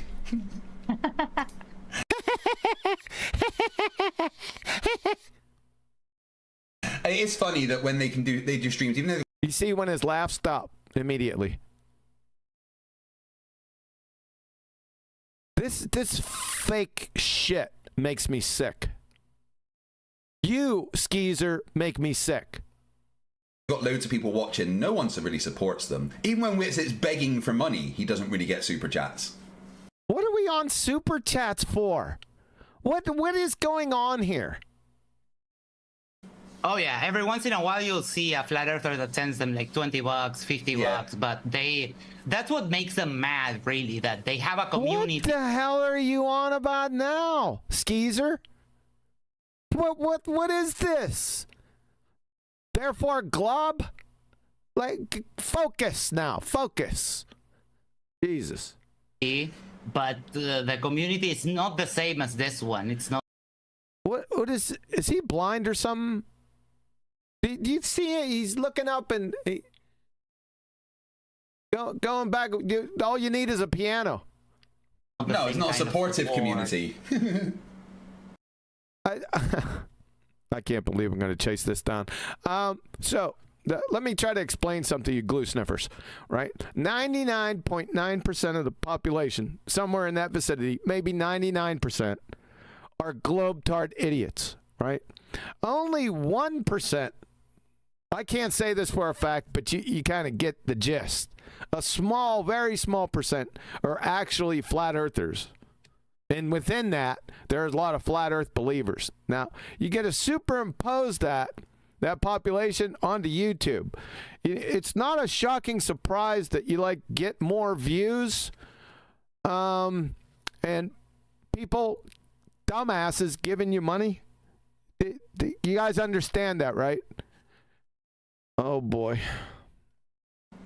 And I love you guys so much. You've no idea how. I bet you do. Much I appreciate the support. Andrew Campbell, $2 Canadian. OMG.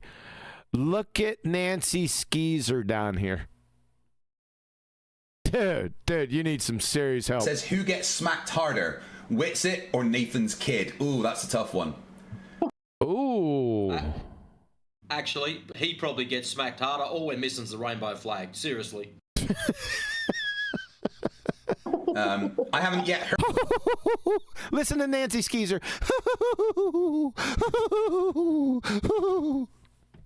heard the smacking he gave Witsit. I have heard the smacking he gave his kid, and that was pretty hard.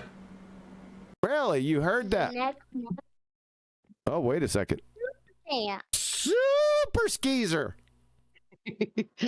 Tony Whitcomb, thank you for giving Booger a job. He's been waiting. Is that Craig's mate or his mating partner? Nice. Yeah, that Tony. I don't want to know the answer to that question. Thank you, sir. Yeah, that's just Nebulon crazy. 181 been a member for 5 months. Says somebody please put the smack down on Oakley, please. Yeah, that's Deuce 7 offsuit. It won't be you. Because you're scared shitless. So is Skeezer. Sorry, that sounds like nearly a want of a physical attack. That's what that sounds like. Is that what it sounds like? It might. Okay. Is that bad? Well, it won't be happening in debate. Yeah, it's not going to be happening in debate, that's for sure. I've only got one point of reference. So if somebody said to me, would you go and lay the smackdown on somebody? And the assumption would be that I'd have to first of all raise my eyebrow, right?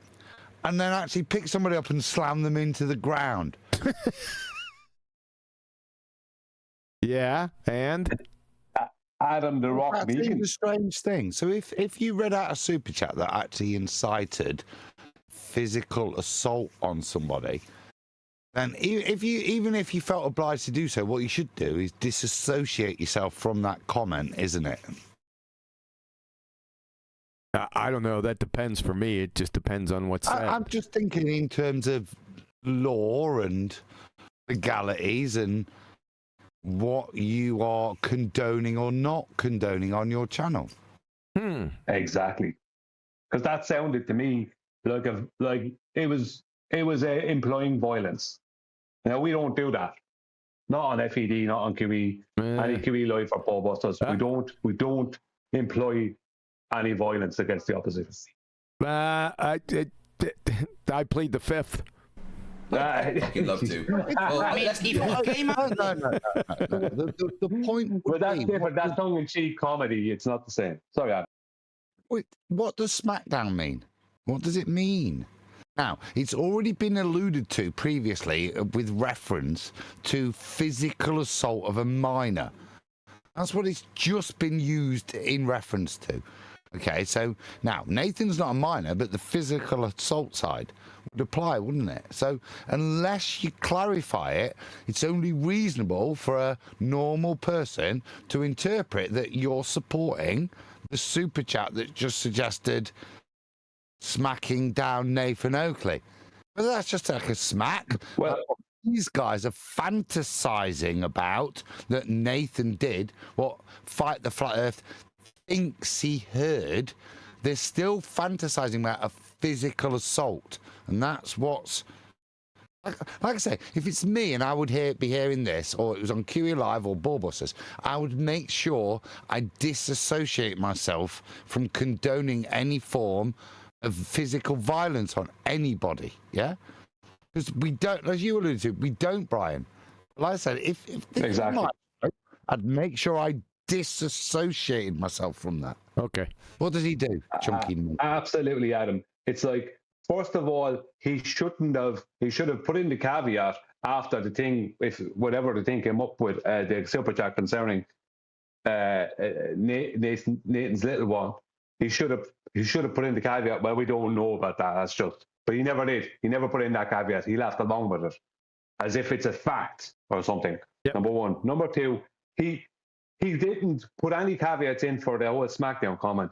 It's like, we don't do that. This is an intellectual debate, right? It doesn't matter who can beat me up. That doesn't change what the reality of the world we live in, right? So beating someone up does not make it a flat or a globe, right? So we don't get involved in that rubbish. We don't do that rubbish. But it seems to me that, at least towards Nathan, some of our opposition are okay with that. Thank you, Kitty. Let's see it. Let's see where this goes. If he came out and played with us, that would be fun, but it's not fun. What do you mean if he came out? He's been out here for 10 years.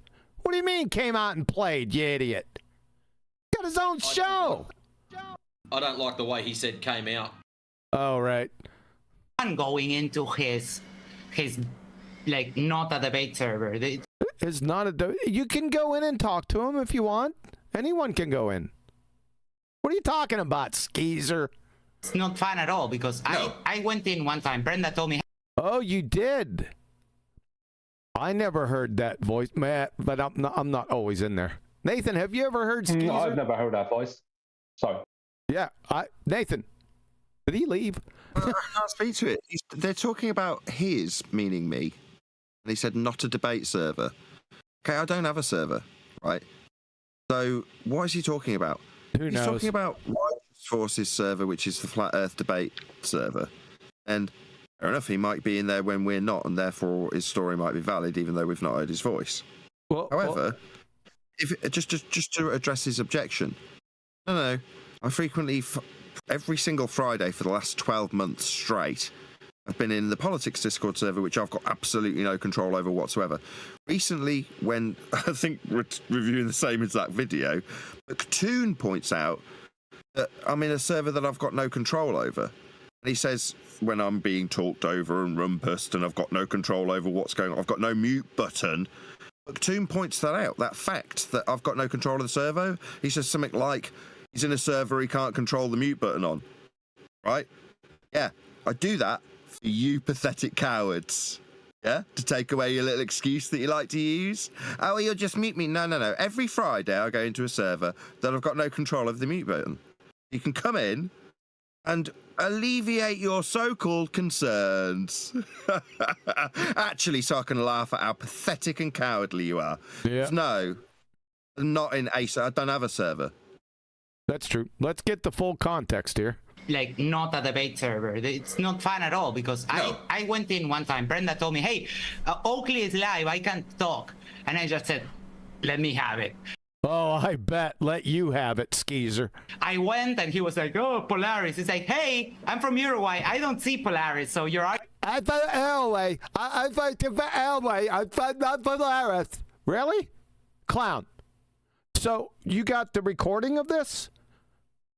We're going to need to hear that. Argument is wrong. Yeah. Yeah. So he said your argument is wrong. We need to hear the recording. Yes, to support your delusional claim here. And he was like, no, it doesn't matter. They just project it all the way there. It's like, It doesn't matter. That's just to protect it all the way there and out there. Because it won't come on. Oh, Super Skeezer. Yeah, he did say super chat, but he's upset about something right now. Tony Whitcomb sent, Craig said, no one super chats Flatzoid. Me, at least £1,000 donated to him. Craig, the liar. Yep. Yes, sir. He's a liar. We all know that. Thanks, Tony. Let's go back. I'm going to get this whole thing. Oh, so good. I want to hear where he's from. Because I don't like Skeezer, but I just heard he's from Uruguay. From Uruguay, I don't see Polaris. I'm from Uruguay. I'm from Uruguay. I don't see Polaris. No, you're not Uruguay. You're Uruguay. Okay, it's okay. Carry on. Let's get the whole thing. So your argument is wrong. Yeah. And he was like, no, it doesn't matter. They just project it all the way there. It's like, So they just projected all the way there, and you said, Do you have the recording? Because I think you're a liar. In fact, I know you are. You're not only a skeezer, you're not only a dumbass, you're a liar, sir. Unless you can produce it, let's hear it. But he didn't. Is that it? He didn't let me rebut him anymore. What the hell? Yeah. Number one. He didn't let me rebut it anymore. So we're gonna need a recording of that with your idiot frigging claim that made no sense. And now this, I have never seen this in my life. I guess he's taking a towel and he's wiping the sweat off his face, but as you can see, he didn't remove his glasses. I have never seen that in my entire life. Are you some type of retard or something, dude? seems to be claiming that he's put this to me. Yes. I would remember a guy's voice like that. I don't remember this guy. Yeah, he lied. He's never been in there. I've never heard his voice before. I think we did a small treatment on him not too long ago. And that's the first time I ever heard his voice. So I mean, I could be corrected. Someone might come along and go, no, here you go. Here's him talking to you. And I'll go, oh, well, what do you know? I was wrong. I'm pretty good with voices, and I don't remember his voice. You won't. He didn't. It never happened. It's like, but he didn't let me. There he is. Hold on. Pause. What? Quickly. Not quickly. Yes. Standards, not time, mister. Right. So you just, took objection to what he did with the towel. Now, I'm a glasser wearer. Yeah? So am I. I have. Right. You just said he's a liar. What was that? Right. So if I'm sweating, and maybe I've had a particularly spicy curry, or maybe I'm lying out of my arse, but for whatever reason, the sweat pours. They pour everywhere, not just on my baldy forehead, of which I've got a similar one to him. Yeah. But if that happens all down my nose, and particularly if I'm wearing glasses, yeah, then I have to take them off to wipe it off. Yeah. What you don't do is that kind of what was that? That's a lie, an exaggeration, but fundamentally it's fake, because if you are sweating and have to actually, whilst talking, I've got so overwhelmed that fundamentally I got to take out a towel and wipe on my face, yeah? And as you said, you got to take your glasses off. So this is allusion to fakery. Yeah, it's quite disturbing. I've never seen this in my life. Look at him, glasses on. Rebut him anymore. Yeah. Right over his face. See what I mean? Now. What you're an ass clown, dude. You're an ass clown, man. What the hell is that? All right. And he wipes it down. You've got instant glaucoma, haven't you? Everything's now blurred. Yeah, his glasses have to be trashed right now. What a fucking moron. You lying Skeezer, you. The hell are you going to do next? The one time I've debated him, he takes his glasses off. There you go. What? What you gonna do now, Skeezer? You gonna clean those monkeys? Just get me and shut me down, so I just trolled him. Halt! He did sweat and shit it then, and did something stupid where he wiped the towel down his face because he'd realised he's lying. Yeah. Now, I'm assuming already eaten a curry. I didn't see him eat a curry, but the second he said, I went on Nathan's show, suddenly sweat's pouring out of him, isn't it? I was going to say that myself. Yeah. The pressure is on. What an ass clown. Let me go back. I'm not going to look at Skeezer. So let's hear. Let's hear what Craig says. Yeah, I was going back to that. Yes. We got to go back another one. Pull a fiver just for me. I'm going to have to go back further. Here we go. Yeah. All right. The one time I've debated him, the one time I debated him? What? Huh? You got problems with singular and plurals, Craig? No, sounds like you've got a problem with Nathan's pronouns. They and him. Simple. So, let's hear this lie. He just kept muting me and shut. He just kept muting me. Okay, well let's hear it. Let's hear it. Support where you're claiming. This doofus is still cleaning his glasses from his greasy ass T-shirt. Shut me down, so I just trolled him for Oh, that's amazing. What a crusader! You just trolled him. What the hell is going on here? I remember Craig coming into Nathan's. I remember Nathan and Craig going at it a bit. And I don't remember Craig being constantly muted, but I do remember him being corrected on several points. Yeah. And I remember Chocolate getting involved and having, you remember, that was the time I think Craig said, gravity creates a force of gravity. It was that time. That was the first time I heard that claim. No, he said it creates an emerging force.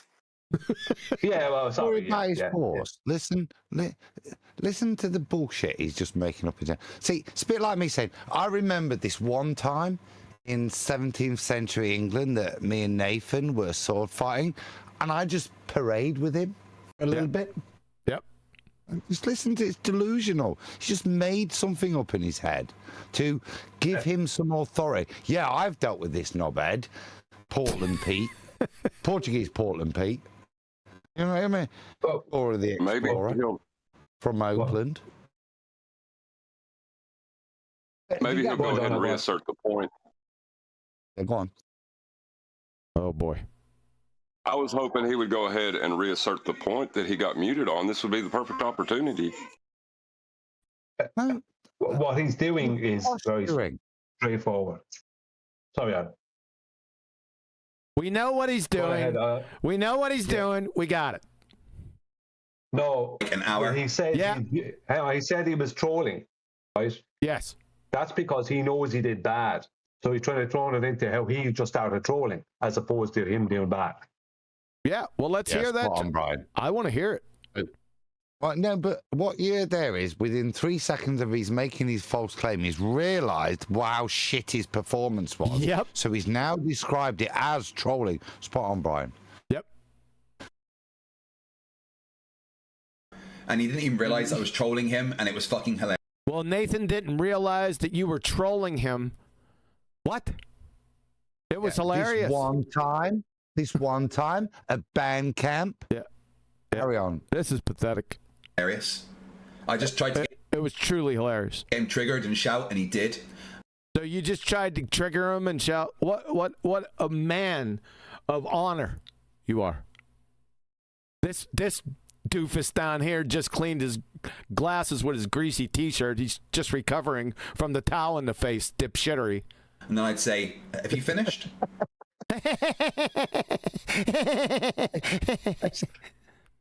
Is that, you see, some people may call that ad hom, right? But it's not. That's what I was alluding to. Who wears glasses and wipes a towel down the face? That is dipshittery. Unless he's just like out for the first time with a pair of specs, and it's like he's just encountered if you wipe the contents of your sweaty forehead straight down your lens, shit gets blurry. What an ass clown. Look at Craig. Are we going to listen to this little interaction? Probably not. Are you done? Little bits. And then make it. And then you said, are you done? Really? Let's hear it. Skeezer. Do it again. It was fucking hilarious. And then you did it again. It was hilarious. I'm calling you a liar. You're a liar, just like Skeezer. Unless you can reproduce it, let's hear it. Liar. Dumbass. Yeah, guys, I've heard that Andrew Wilson is a bad faith debater, but do not worry. I am studying everything he does. From what I heard of your performance today or yesterday, it looks like you needed to do some more studying. Now, I haven't listened to it. I'm just taking the word of some people on the panel here. You train wrecked yourself. What a shocking surprise. Oh, yeah. And then point them to the actual evidence, which is that the Earth measures. Sorry, what were you going to say about Andrew? That, I don't know, people tout him as this great debater, but once you identify, he uses basically the same... It's a sentence fragment. ...same tactics as flat earthers, just applied to a different thing. What tactics do flat earthers use? Geezer. So he's not a good... It's not like you're debating David Wood. David Wood is a great Christian debater. David Wood? Who's that? David Wood is a hard debate, right? What's the tactics? Are you going to divine his thoughts? No, he said flat earthers, which is logic, reason, proof, evidence. Oh, those ones, yes. Right. But not Andrew. Andrew, he's just a he just has an audience. He does have an audience. He does have an audience on it. Clown. Yeah. Nothing else. Yeah. I had more watching my stream earlier than the Crucible, so ha ha ha. Oh my God, are you a second grader? That's not happy with. It's second grade behavior. You complete ass clown. You don't realize what an embarrassment. Aren't you embarrassed? You're too stupid to realize that you should be embarrassed by these comments, right? Mr. Tangential speed and angular velocity, train wreck of a disaster, dumpster fired, numpty dipshit. I see. It'd be a good opportunity to break this down after the fact. But we'd suggested to you this before the fact, and now you're saying that you failed. It would be better that you followed our line of rhetoric. Oh, that's interesting. No, we don't care. We'd point this out to you. I hadn't finished talking, but you're a bit toxic and a bit triggered and need to interrupt me. I understand. No worries. I'll just try that again. Super chat. Super chat. Sasha sent sea level and elevation angles tactics. Yeah, those tactics. Yeah. Thanks, Sasha. Hopefully, Toxic wits it and his failure. Look at his reactions down there, his non-verbal communications. What a real Nancy you are, Skeezer. I don't like Nathan Oakley at all. I don't. You don't? Shocking. Why? Because, you get your ass ripped up? That's why. And what's your favorite color? That's exactly right. I don't like the way he does things. He's a horrible, toxic human being. Right. But watching him do it to Witsit is kind of enjoyable. Is this horrible and toxic? Pause. Pause there. Pause. All right, Caligula. Listen to your admission there, son. I don't like this kind of vile behavior, but watching him do it to this kind of vile person floats my boat. Yeah. I'm thank you for the admission. You're a pervert, FTFE. Well, I would say, Adam, disclaimers and validation. Sorry, Brian. It's just very weird, isn't it? It's Why is the F a ball? Because I get off on Nathan being horrible to people I think are knobheads.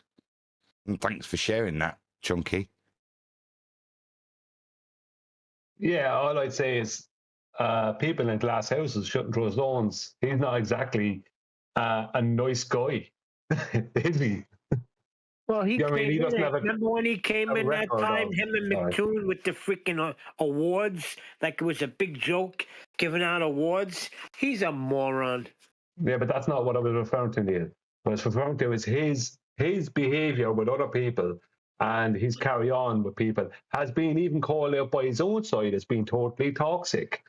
Yet he's pointing the finger at Nathan. Just don't be pointing out how Nathan is toxic as far as you're concerned. If you have a track record of being toxic. As long as we've been doing this, they haven't made one coherent, good argument against an actual argument. Yep. You're right. No, this is an argument. This is the full argument, and this is how it's wrong. As a matter of fact, Edna, the guy that sounds like Edna from the Incredibles movie, I don't know what the heck he's going on about. Neither does he. You think? No, right. So Eli, I love you, sir. Right? It's because most of the time, most of my mind is thinking, I don't like QE's little naming of him. Edna's a million times better, but he's kind of like a Hispanic white RuPaul, right? He deserves a better piss take of a name. Edna's a million times better. Well done, Eli. I don't think so. I think Skeezer is appropriate. Yes. Witsit, oh man. No one would talk to me to my face like they do on the internet. 30 days, motherfucker. 30. Hey, no swearing. 30 days. What's going to happen? Oh, that's going to happen with the debate that yesterday, right? So he's going to threaten Witsit? This is getting good. 30 days.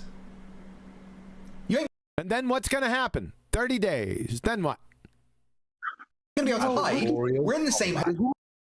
This is like Revenge of the Nerds. I don't believe for 1 second, even though Witsit could be blown over by a strong wind, I don't believe for 1 second that Craig could handle any adult-sized male. That's including cats. I mean, what you got to remember here is Craig is currently on disability benefit. So put your odds where you think. I'm going Ginger. Go Witsit. Hotel. We're going to be having breakfast in the same place, Witsit. We're having a conversation. We're having a conversation? Pause a second. Look at the look on his face, you friggin' retard. Good. Oh, imagine rocking up with someone and going, I'm going to, you see you, just sit your shit down. I'm going to have a, sit down. I'm going to have a conversation with you.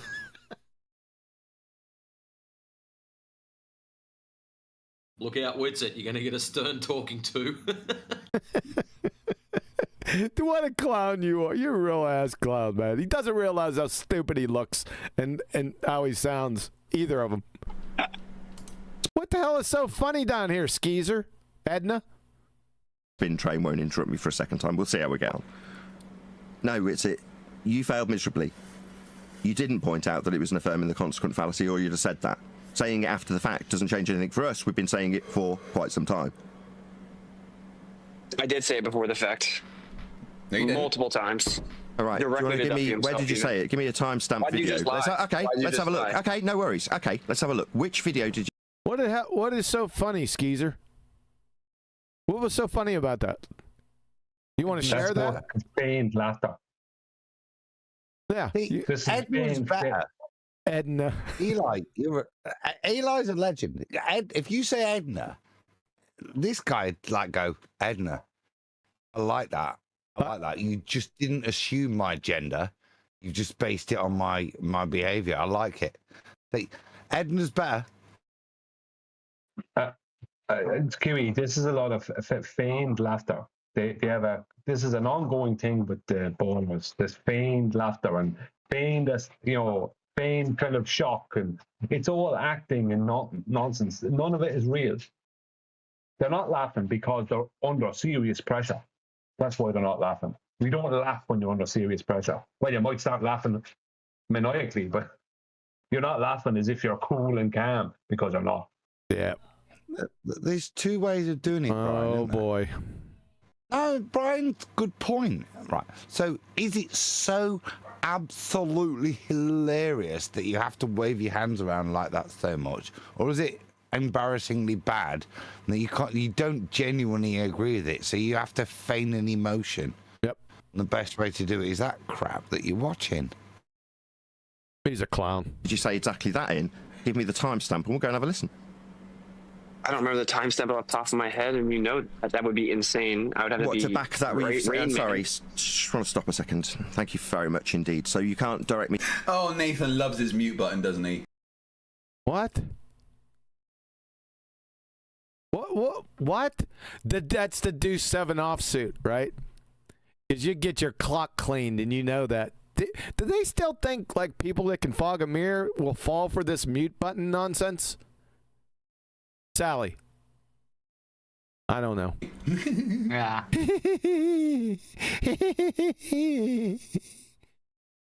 Ass clown. Thing is, Witsit's lying again, because Witsit's... Well, he's lying again, right? So Nathan was justified in muting his dumb ass? You don't think before you speak, do you? Ass clown. You should never claimed it's an affirming the pause. You interrupted that, so give that a J, all right, so that people can watch the actual words as they come out in sequence. Okay. From him, yeah? Yep. I got you, Jay. Loves his mute button, doesn't he? Let's go back. We'll go five more seconds. Here we go. Thank you very much indeed. So you can't direct me. Oh, Nathan loves his mute button, doesn't he? Yeah. Thing is, Witsit's lying again, because Witsit's never... That was incoherent. That was a discontinuity in behavior. You need to be institutionalized. Why? Did you see it? Right. So what you saw there is thinking, oh, he loves his mute button. He thinks because Nathan's interjected with good cause, which is the cognition you see dawn over him, and then he has to change the narrative. Yep. Almost justifying Nathan's behaviour because Witz is lying again. Yeah. Yep. It's pathetic to watch. Yep, it is.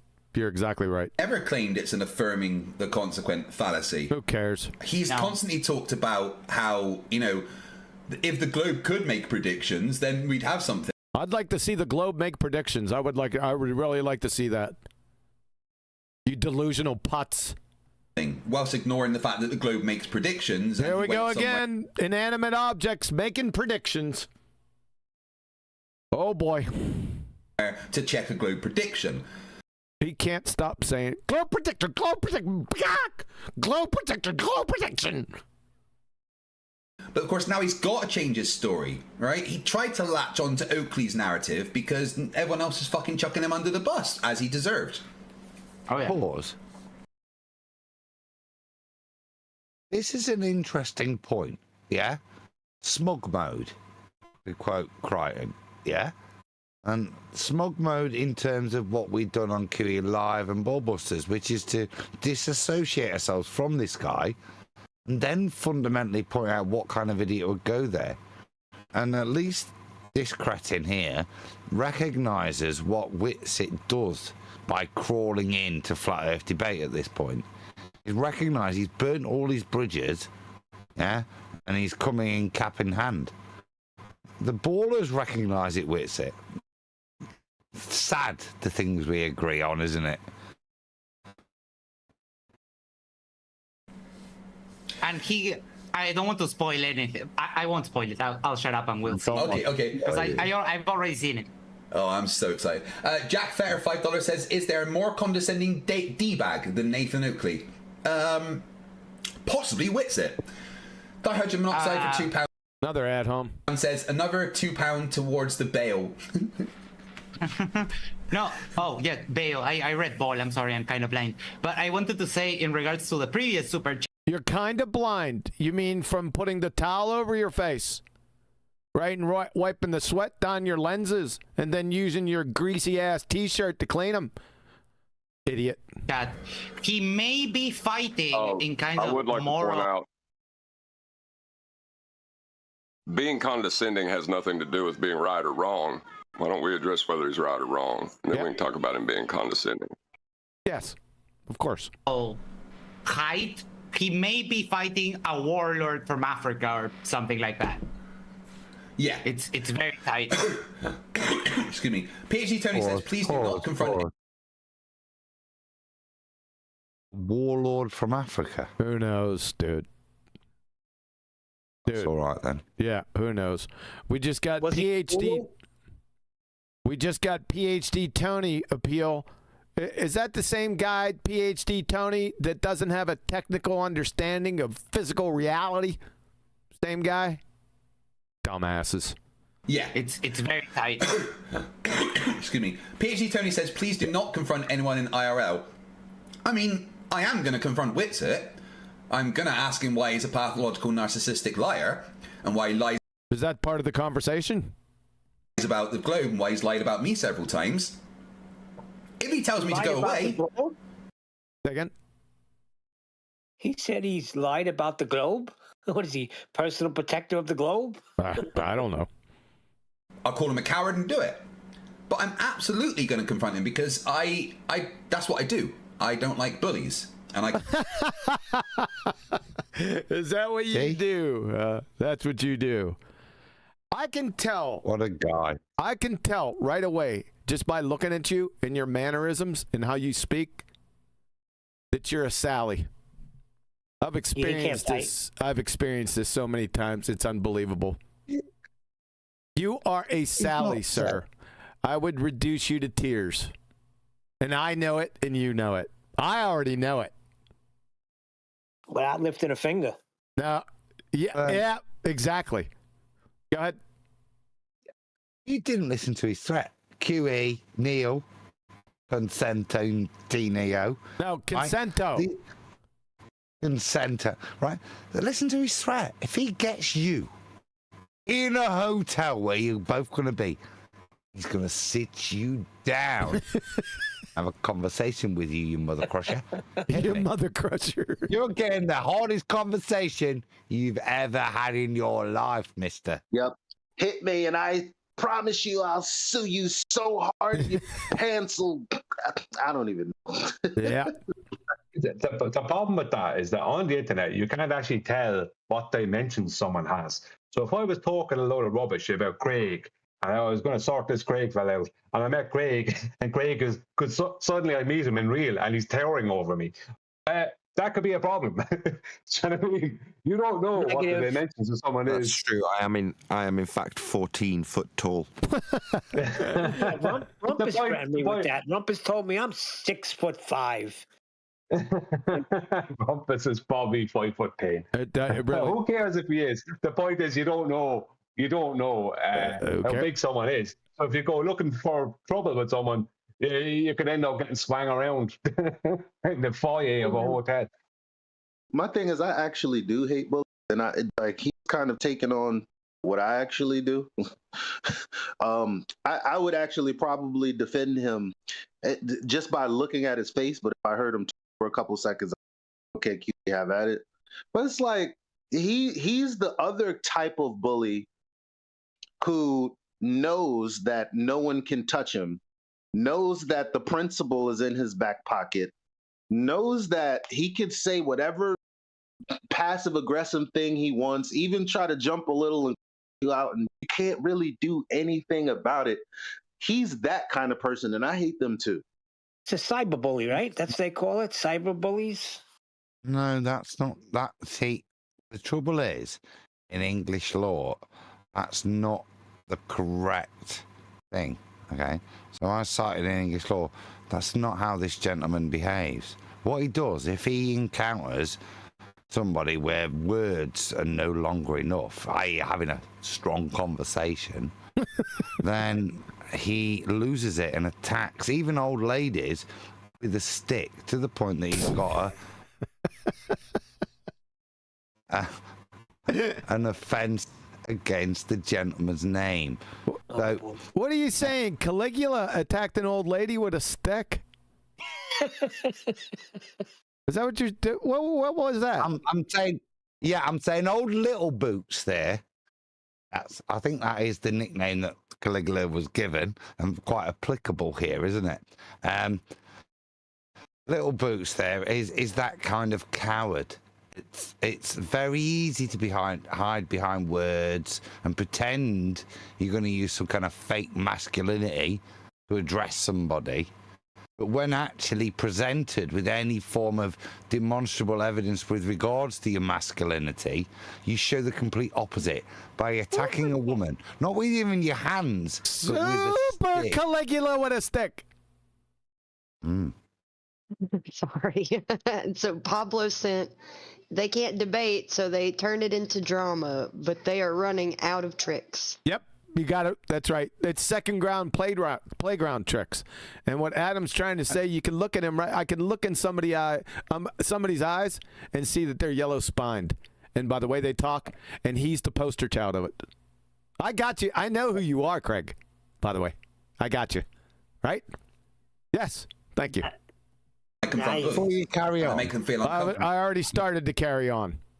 Well, you really can't. You've been told a number of times you cannot finish a sentence literally by pressing play. That's not allowed. It's not fair.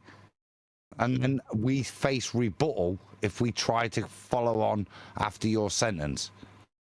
I just wanted to say thank you, Bugger. I think your interjection saved me from any kind of legal discourse. Comfortable and shrink away. And I'm going to record Wixit going... Oh my God, you're going to record him? How brave. This is Braveheart. Look at this little sissy. Record the shit out of you. Look at his hand gestures. That's what he's going to be doing when confronted. Look at this half a sissy up here, ladies and gentlemen. I rest my case. Oh my God. Please leave me alone. Now, is that little act? You need to be institutionalized, Sally. Wasn't it? So yeah. That's what he said to the Catholic But priest. don't worry, PhD Tony, I will Your way. Your way. not be fighting. I will not be, getting arrested or causing any. Pause. Because this is getting a little disconnected, and I'm a little bit lost. And there was a number of, I do it, kind of character switch things. But that was very interesting, in terms of what he did there, what he portrayed, the weakness he portrayed. Can I have 2 J's? No way. Nope. 10 freaking seconds. 10. 1 J and make it quick. Another picture for you, unless I get 10 seconds. You got 1 J and make it quick. Oh, that'll do. So yeah. But don't worry, PhD.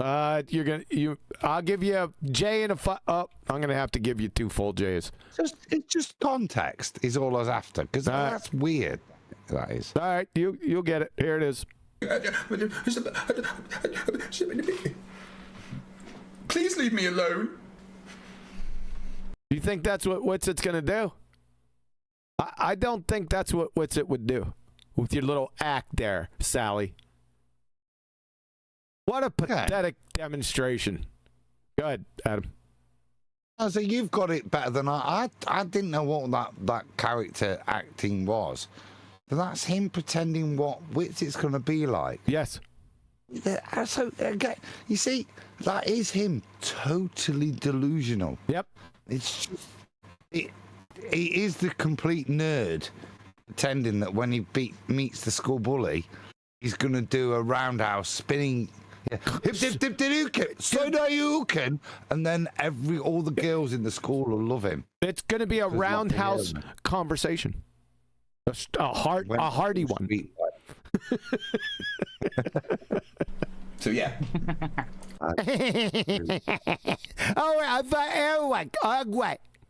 Idiot. But don't worry, PhD Tony, I will. He's still laughing. Not be fighting. Oh, not laughing anymore. I will not be, getting arrested or causing any problems. I will just. You're in New Jersey, sunshine. Man, God, I wish I lived close up there.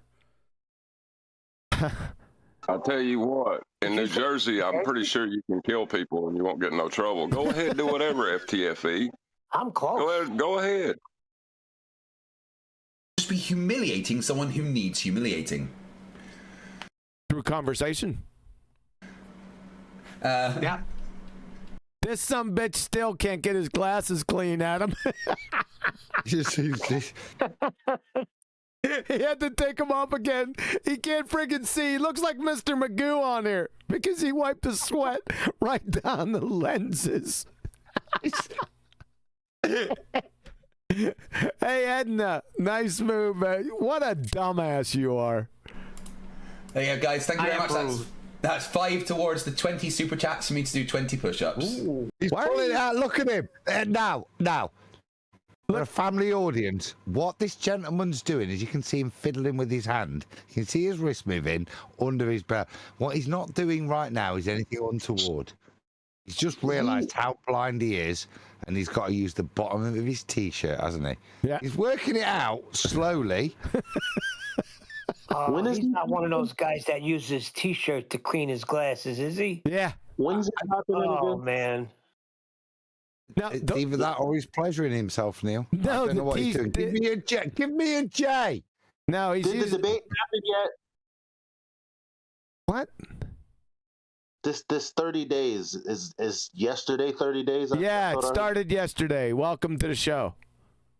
That sucks. All I right, could have been enjoyed. I need another J. Here we go. Guys, thank you very much. That's 5 towards the 20 super chats for me to do 20 push-ups. Me to the show name. So I think even in where I had him on my channel, that came up, maybe not. But yeah, I'll find the time. Was that the show title? That was a very strange show title. Could you give it again? I don't remember the show title. Okay, so wait, just to clarify, you're claiming that you never heard me point this out, and you think I didn't point this out, I don't and then you're care. going to It's admit you're inconsequential wrong to when me. I show. When you're done talking. So you're going to admit you're I'll answer you when you're done when I talking. prove. Was that rhetorical, or are you actually asking me when you direct something to me? Well, I wasn't done talking. So you're going to admit you were wrong, and I did point out that it was an affirming the consequent to claim it proves the globe before I went. You're going to admit you were wrong, right? Yeah, but you can't find anyone that claims it proves a globe. Why did they go down there then? Again? Okay. Was it all for nothing then, Craig? There was no point in it. Yeah, but for you affirming the consequent, it's pointless. You're right. Have you identified that if you don't affirm the consequent? Yeah, because we were pointing it out for a year straight, everyone was terrified to actually lay it out as though it proved the globe. Now, if we hadn't been saying anything, if we'd have just kept our mouths shut, there'd have been people like yourself running around going, well, of course we're on a globe. They saw the 24-hour sun when they went to the bottom of it. But no one was prepared to actually lay that out because we pointed it out before you got there. So you now, instead of laying out the fallacy, because you've heard it so many times from us, are saying no one's claiming it proves the globe. Oh, well, kudos, Craig. Yeah, well done. It doesn't prove a globe. That's right. No one's even claiming it. Well done. Props. Yep. He's just retarded. Yeah. Because 1 second. Oh, 1 God, second. we got the three musketeers. Me and Adam both have something to say. I just want to say very quickly, Adam, it proved the globe in 2015, Nathan. What I'm hearing here is this kind of ball of rhetoric that they're presenting, and he's used the phrase earlier. No ballers are saying this. It just adds to the preponderance of evidence. The preponderance of evidence meaning that type of evidence that doesn't prove anything, which is the kind of circular bullshittery they want to put in your head. If you can accept the type of evidence that doesn't prove anything, and I can give you enough of that evidence that doesn't prove anything, then I can make you believe anything. It's a little bit like a gentleman from BALLBUSTERS, yeah, that used to do the same sort of shit, yeah? But this is what they're doing, which is to build up a preponderance of evidence where evidence doesn't mean what evidence means. Yes, correct. You got it. Yeah, nicely done. Yes. It doesn't on its own. It just matches the predictions of the globe. And there we go with the globe prediction again and matches. I told you what the only match is here is Craig. Kind of shows that the A. If you weren't listening before, it's my ass in your face. E map cannot be the correct flat Earth. The AE map cannot be the correct flat Earth. Hey, glue sniffer. The AE map is a globe projection, you utter moron. Are you? Let me get this straight. Say again? Let me get this straight. He's denied that it was affirming the, and then he says all it does is prove that the globe prediction is correct. And if someone were to press him and go, okay, lay it out for me, what are you gonna do? Get a globe and then say, see, if we were on this globe, then by nature of the sun being over here and the globe spinning, it would be a 24-hour sun, therefore the Earth is a globe. That actually is what you're saying. You're not. You're cutting. Like I pay you any amount of money to tell us what. Can somebody tell him he's cutting off? Oh, sorry. I don't know. Yeah, no, It's a good point, though, Eli. Eli's making a good point. Yeah, he is making a good point, but his mic's chopping. It's cutting his last statements off, just to let you know, Elijah. I disagree. I actually thought Eli sounded like me then, which is where the point of, as you tried to finish the sentence, the point of incredulity gets so bad that you do that. Yeah. Yes. Yeah. Yeah, he had a good point. No one's claiming it proves the globe. It just is another thing that shows the globe isn't wrong. It is just another grain of sand in the beach that is the preponderance of evidence, as we would say. Oh, monsieur, you proved my point. Yes, you did. The evidence The evidence that doesn't prove anything. Yeah. Preponderance, huh? Yeah, you got Love it. Yeah. Way to go, Edna. He really does sound like Edna. You're still Skeezer to me, though. Look at him. He clasps his hand in front of him. Did you just come from the sewing circle, Nancy? Edna, I mean. Look at him. Do you remember that? I think he says it in this video again. I lose it. Every time he says that word, I lose my mind. Yeah. That's what Craig just said. Why didn't you lose your mind when he said it? Preponderance being the word. I fucking love these guys. They're If you'd have done that, you wouldn't have needed to go down there. It wouldn't have made any difference to you in the same way it makes absolutely no difference to us, and we've been pointing that out for 12 months. As opposed to pointing out the fallacious reasoning that would be involved on both sides, you went down there to see if it happened or not. Now, you obviously wanted to know either way, and that's being spun by the media as you failing as a flat earther and a flat earth being disproven as a result of this reification, held up in false dichotomy by both flat earth and globe earthers when they affirm the consequent. That's what's... No one's affirming the consequent. Yes, they are. That was already demonstrated to you in spades. Yes, they are. We are. Yeah, not shaking your head, Skeezer, Edna. Yep, you are affirming the consequent. Not only you, but the two UFOs that went down with you. Two affirming the consequent formological fallacies wrapped in a false dichotomy. Yes. Debunking. Pause. Is that not what we... no interjection there, just in duality.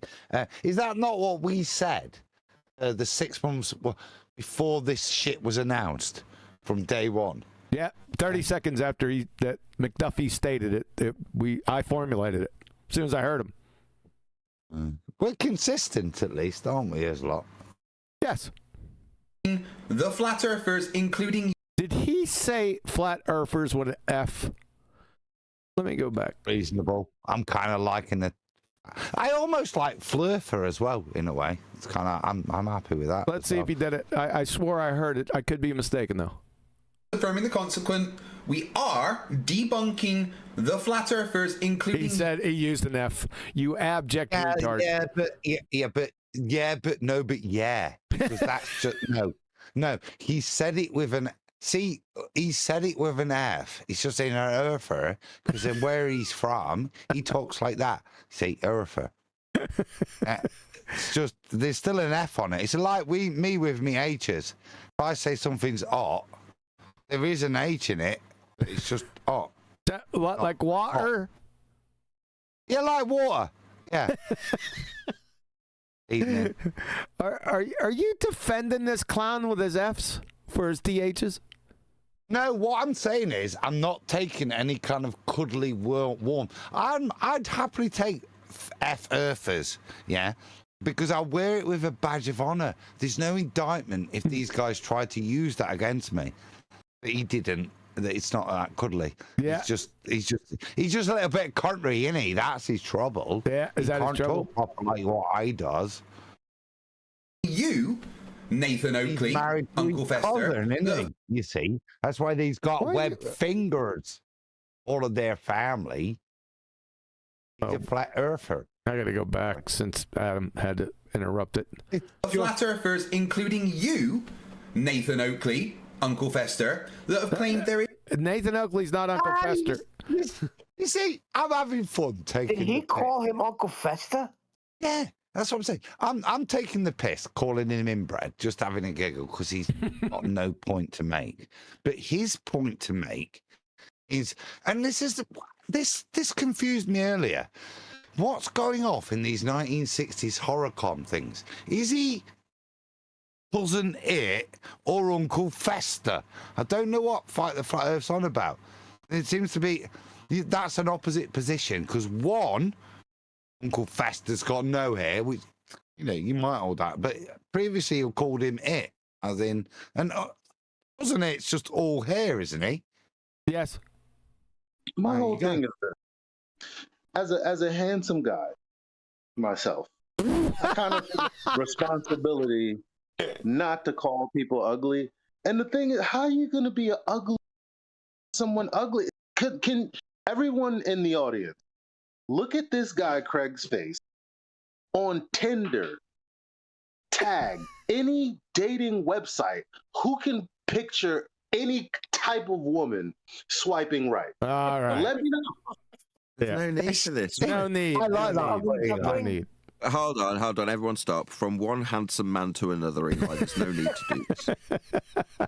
That's not what Eli's saying. Eli's Objection. kind of saying, Objection. I'm John Merrick, isn't he? He's saying, I'm not an elephant. You're a baldy cunt. There is no Objection. You're 24-hour assuming that he'll sun be because looking the at Earth women. is flat. That came out of your stupid face. Oh my God. He looks like the dude from VeggieTales. Okay. Man. Yeah, you're right. you wasn't expecting that, right? Oh, shoot, VeggieTales. You're right. Son of a bitch, you Elijah. Stop it. There is no 24-hour sun because the Earth is flat. That came out of your stupid face hole. Yeah. Did that exact words come out of your face hole, Nathan? I don't remember those exact words. Let's go back. What were the words? Sorry, I wasn't paying attention. Yeah, Sorry. yeah. I'll go back. Let's pull another one. That VeggieTales. So you're going to comment on VeggieTales right now? Because I have no point of reference, and once again, it's a bit like a T-jump moment. See, yeah? If I'll just edit it for English consumption. Penfold. There you go. I was going to show him VeggieTales. I'm not going to do it. Nathan Oakley, Uncle Fester, that have claimed there is no 24-hour sun because the Earth is flat. Is that what you said? I'm not having this. I'm not having this. If you're going to pause here, right? VeggieTales. I'm looking at all the vegetables. Nathan said Penfold. Got it. Yeah? The small sidekick of a super mouse. Understand? Which vegetable does fight like the tomato, cucumber, the aubergine, eggplant, broccoli. I don't know. I'd have to look at him, but he's resembling He's the one. asparagus guy. Huh? He's the asparagus guy from VeggieTales.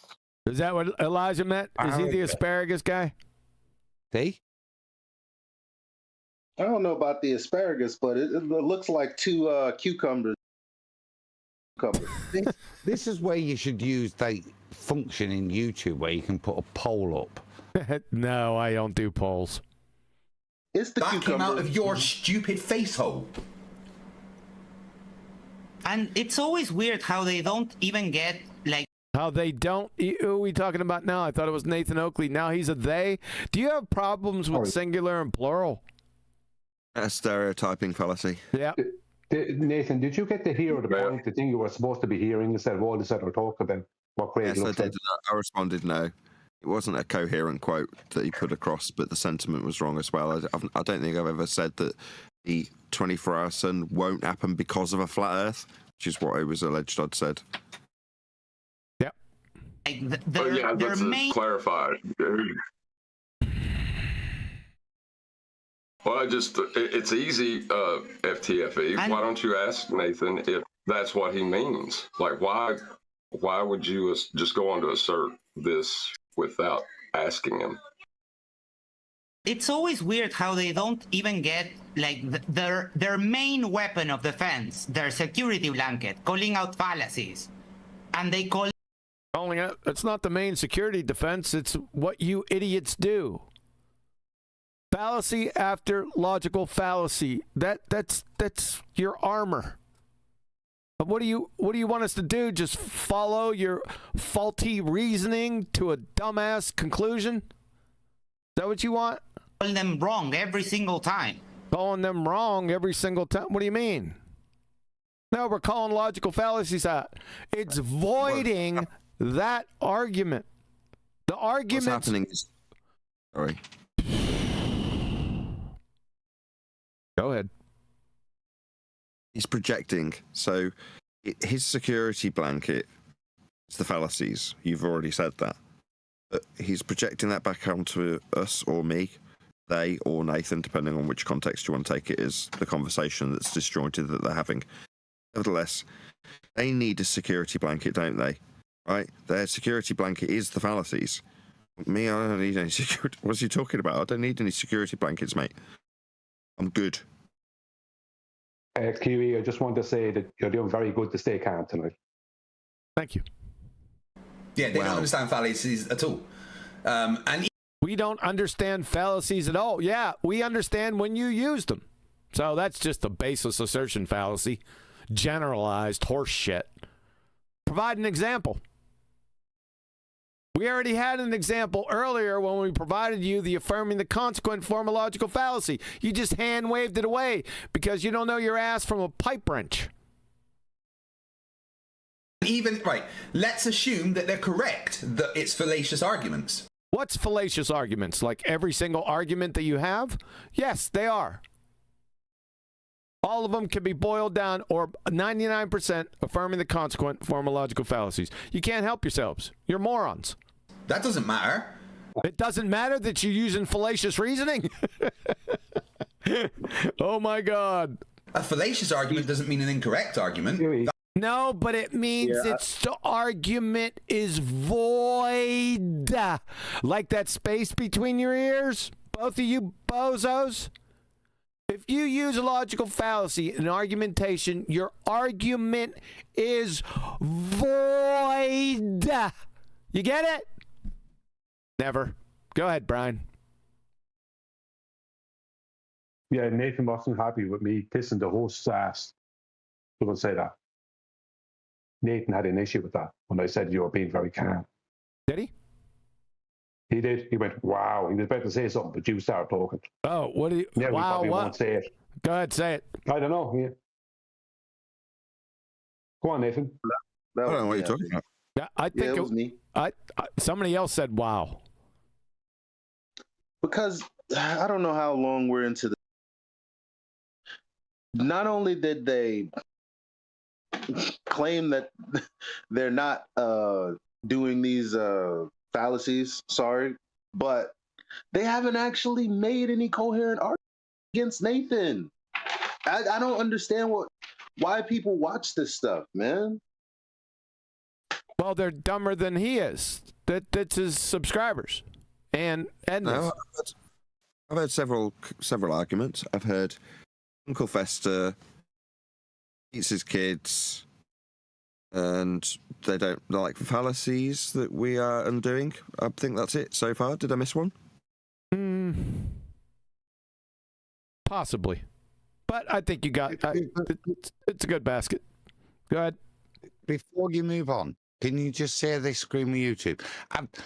I like these Veggie Tales, right?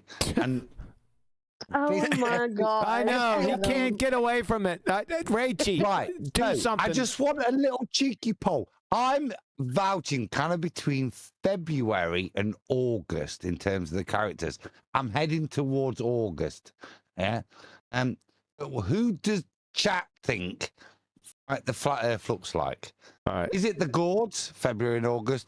Maybe something a little more sprouting like January. He said, or, as you suggested, the cucumber in April. I don't know. But Elijah said the cucumbers. Pay attention.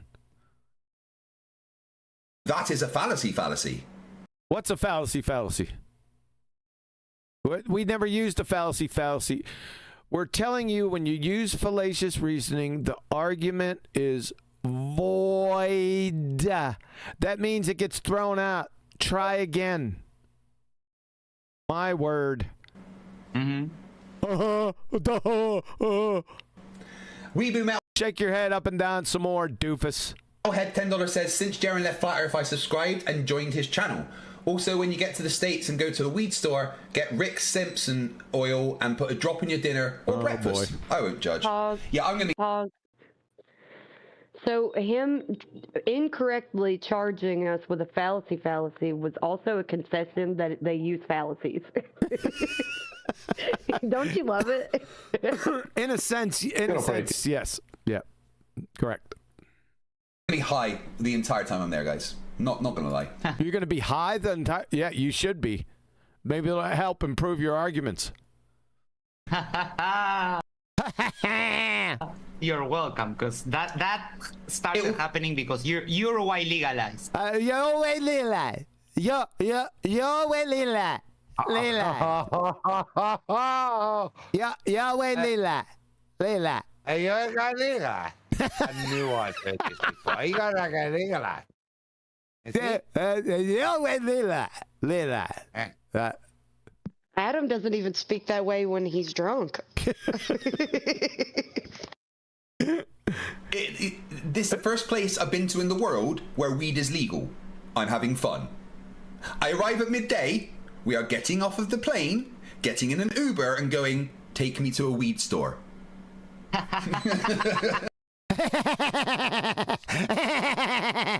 Yahweh Lila.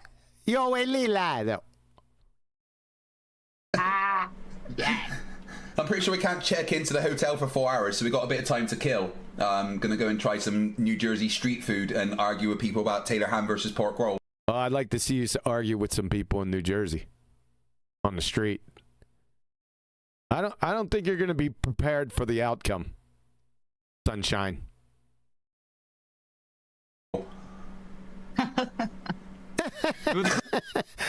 Hey, Yahweh Lila. Yahweh Lila. Jason St. John 999. I rarely catch you live, so here's a super chat. Thank you, Jason, for your third super chat on the channel. What are you, a cheerleader now? Yahweh Lila.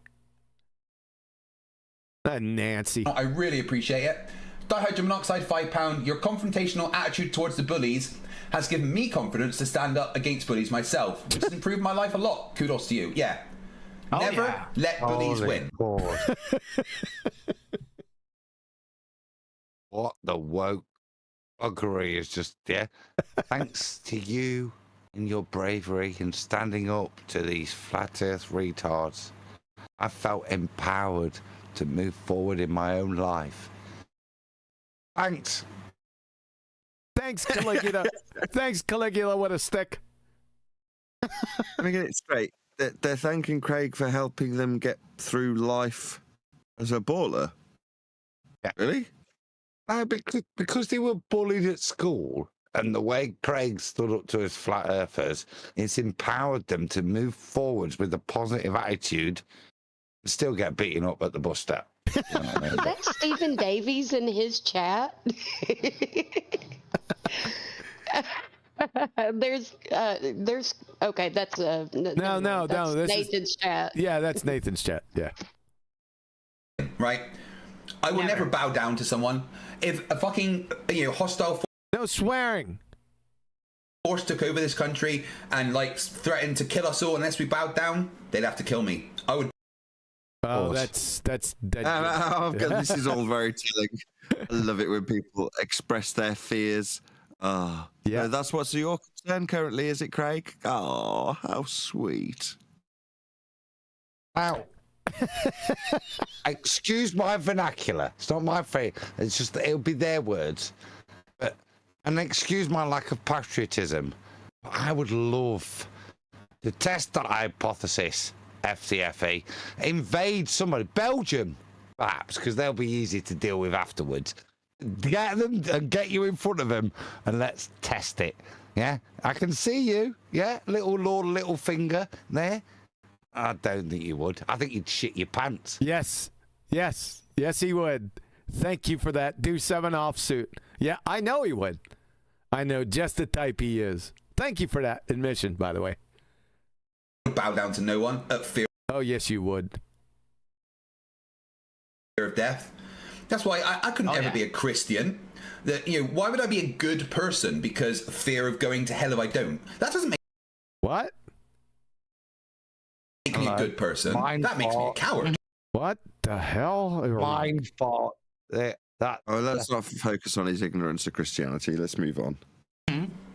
Yep. Okay. Or if you flip it around, if you are actually good because you want to go to heaven, it just means that you want the prize. You're not doing. What the hell are these idiots waxing on about theology for? What is going on here? Yahweh Lila. Yahweh Lila. Focus. Okay. doing good for the sake of good itself. You just want to go to heaven. Oh my so you're God. good because of that, instead of just being good to be good. Yeah, you're right. Absolutely. Absolutely. He's absolutely correct. Yo, way Lila. And that means your original motivation is corrupted, so you don't get into heaven. Checkmate, a-holes. Boom. I think yes. I really want to correct him. Let's just not. Let's just move on. Lord Luna's premium $5. Nathan, can you control your fellow countrymen? That metaphysical knowledge that's just been departed, yeah? Maybe he is the next Buddha. That kind of wisdom that's just been shared with us. You better belly up to that mic if you're going to interrupt me properly. He's described not being a Christian and then described being a Jew. Brian is back. No. As a consequence, I'm getting affirmed, but you, Nathan, need a pill. What the hell was that? Yeah, a cyanide pill. Mark W, £5. The super chat. Look at Yahweh Lila. Yeah, Lila. Look at his nonverbal. Look what he's doing. Did you already said? No. Said you need a pill, a cyanide pill. Is that what he said? Okay. Yeah, that's what he said. Let's go. Yes, he did. What Craig desires is me to be dead, right? So that's quite a strong emotion that Craig feels towards me, right? Craig desires my death. Craig, you know I don't give you a second thought. I missed the. All right, I missed the cyanide pill. You're getting a J for that one. All right.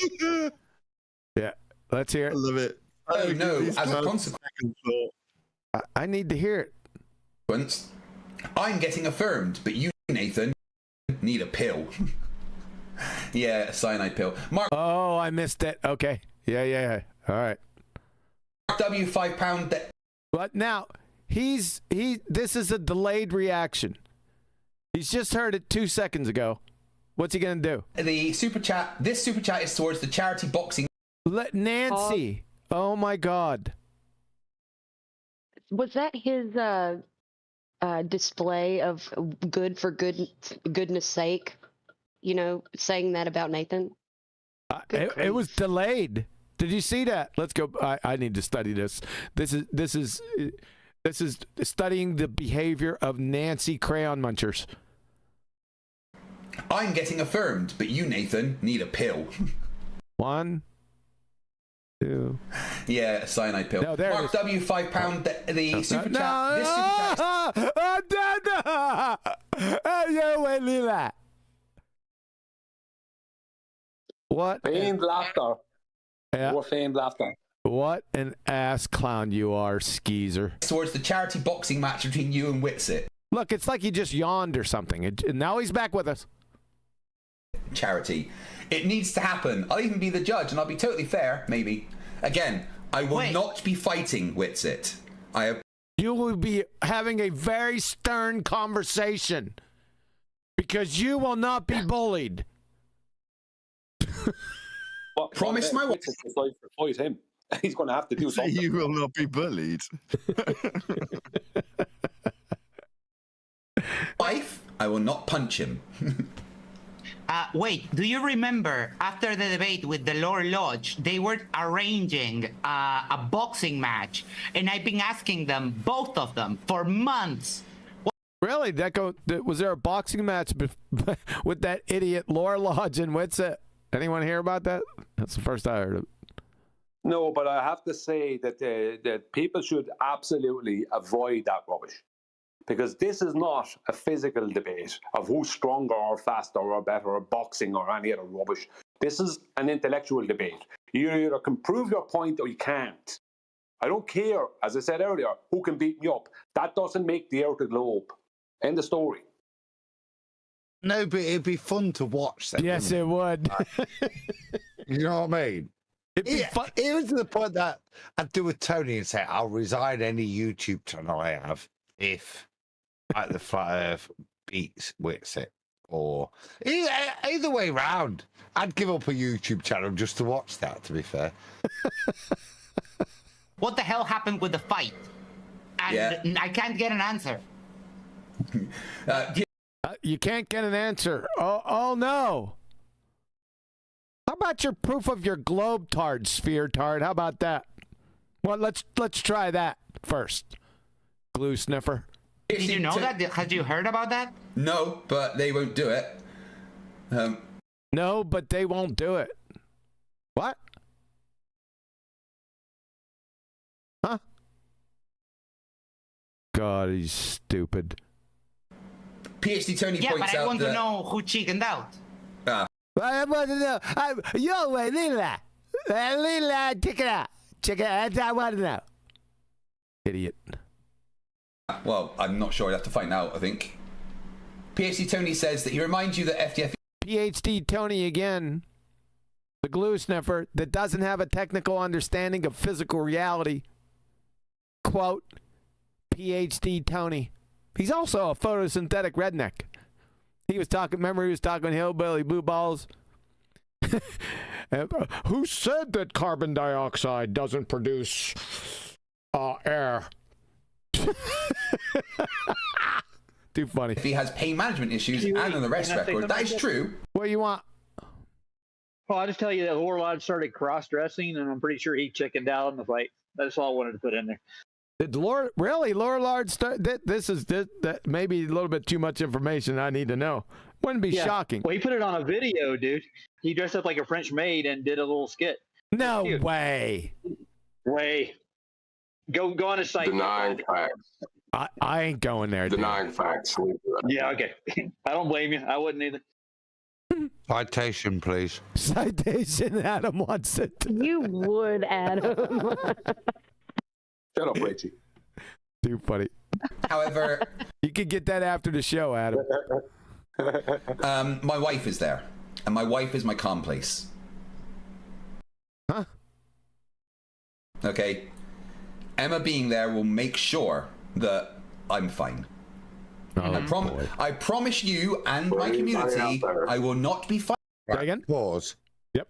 You know why, don't you? I was just going to say, for anybody out there. Oh, sorry. Go ahead. For anybody out there that's worried that there's not someone for you, if VeggieTales can find a wife, there's someone for everyone.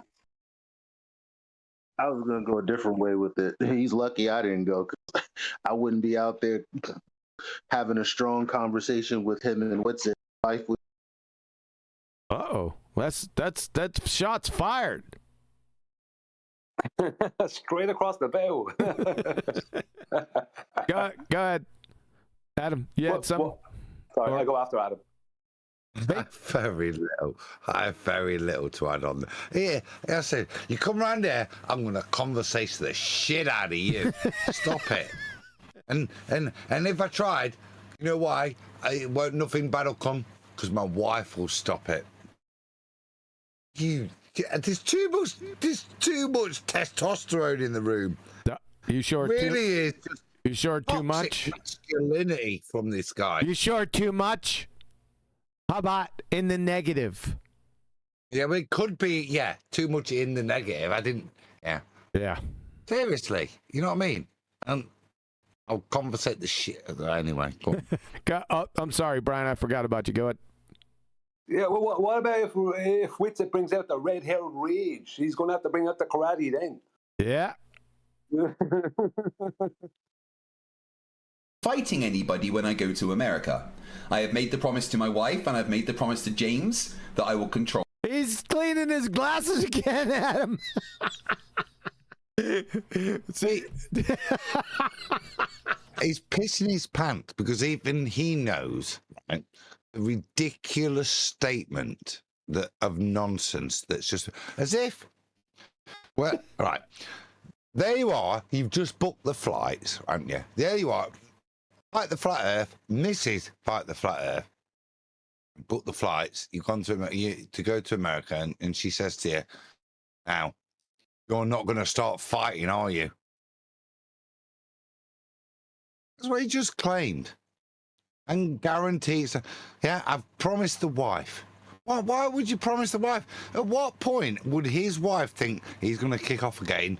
Unless, of course, he's going to be encountered by a load of old ladies and he's already carrying a stick.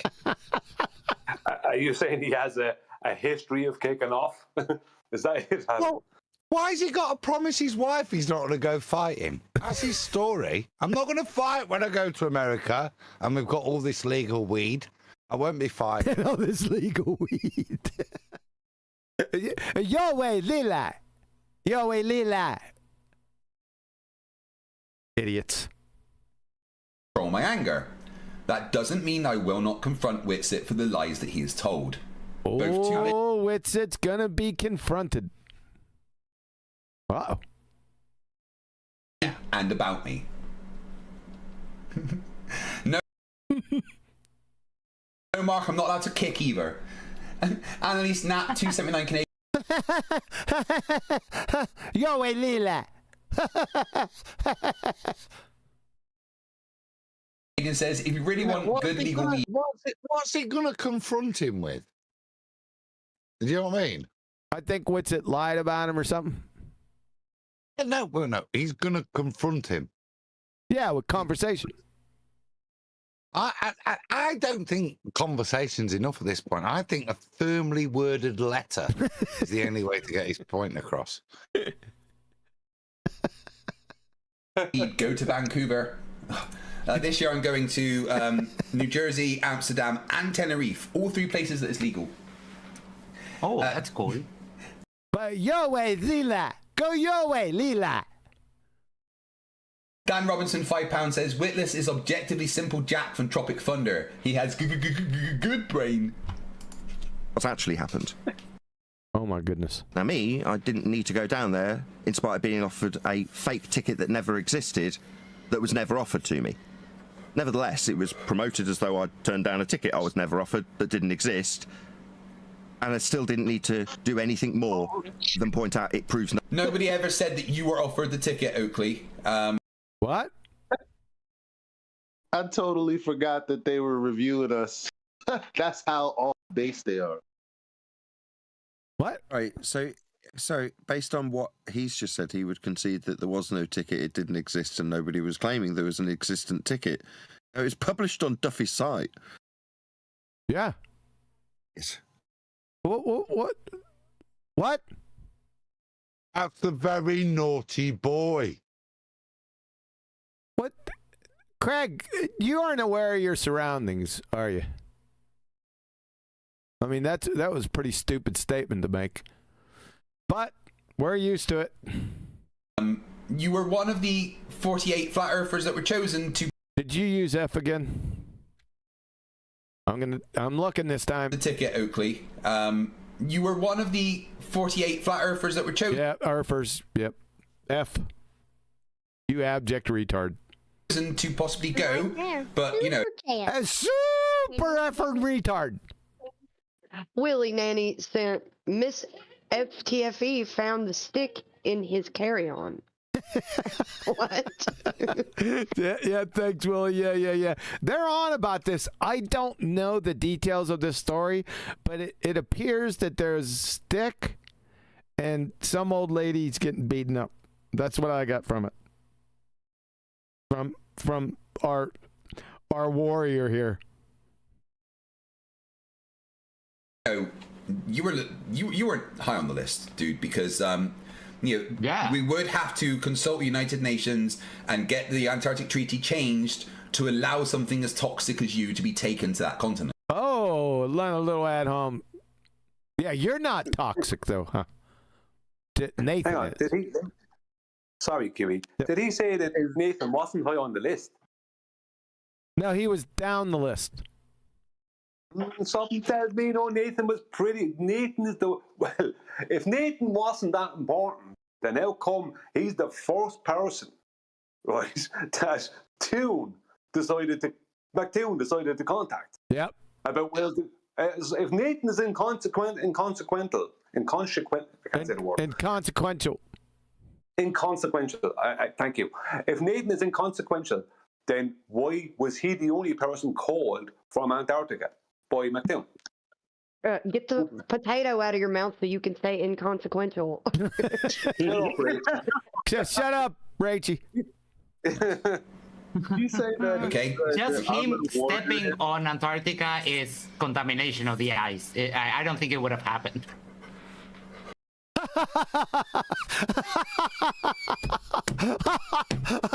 Your way, Leela. Your way.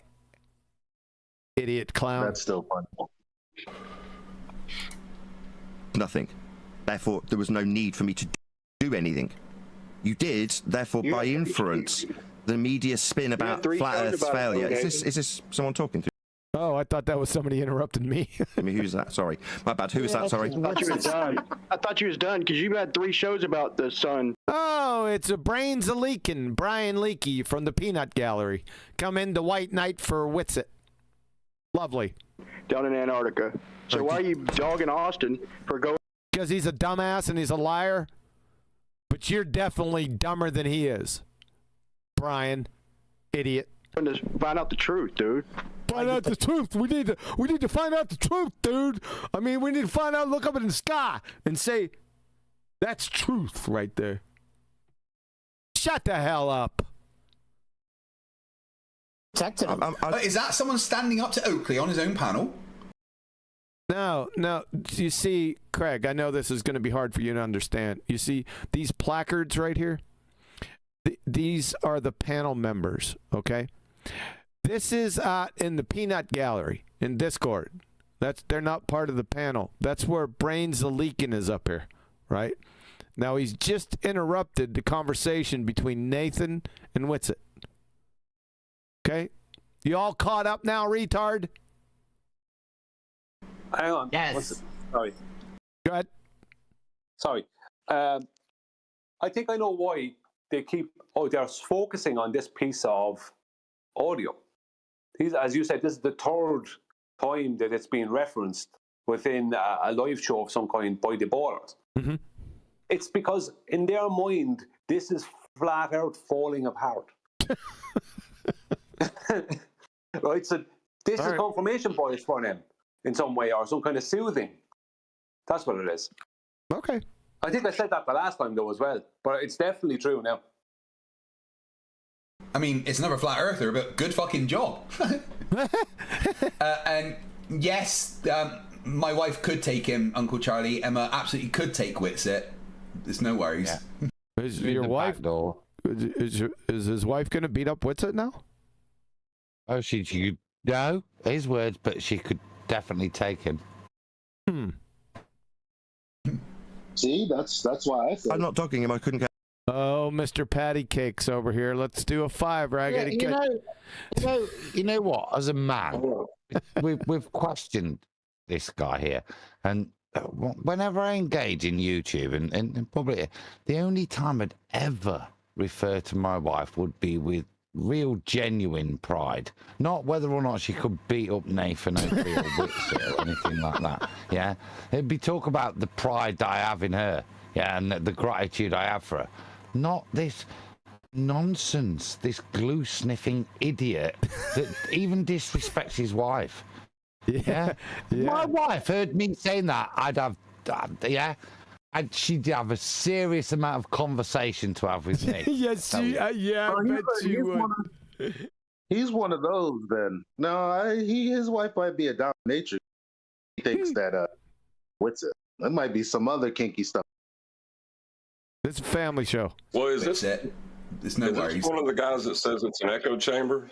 Is he one of FTFE saying that Nathan's show's an echo chamber? I'm just curious. They all say it eventually, yes. Well, let's see if it is. I'm not dogging him. I couldn't. There's the little patty cake, Skeezer man. Little patty cakes for you.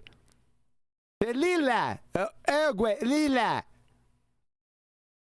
Imbecile. Okay, less, Brian. Did you not pick up on that? My rhetoric won't change.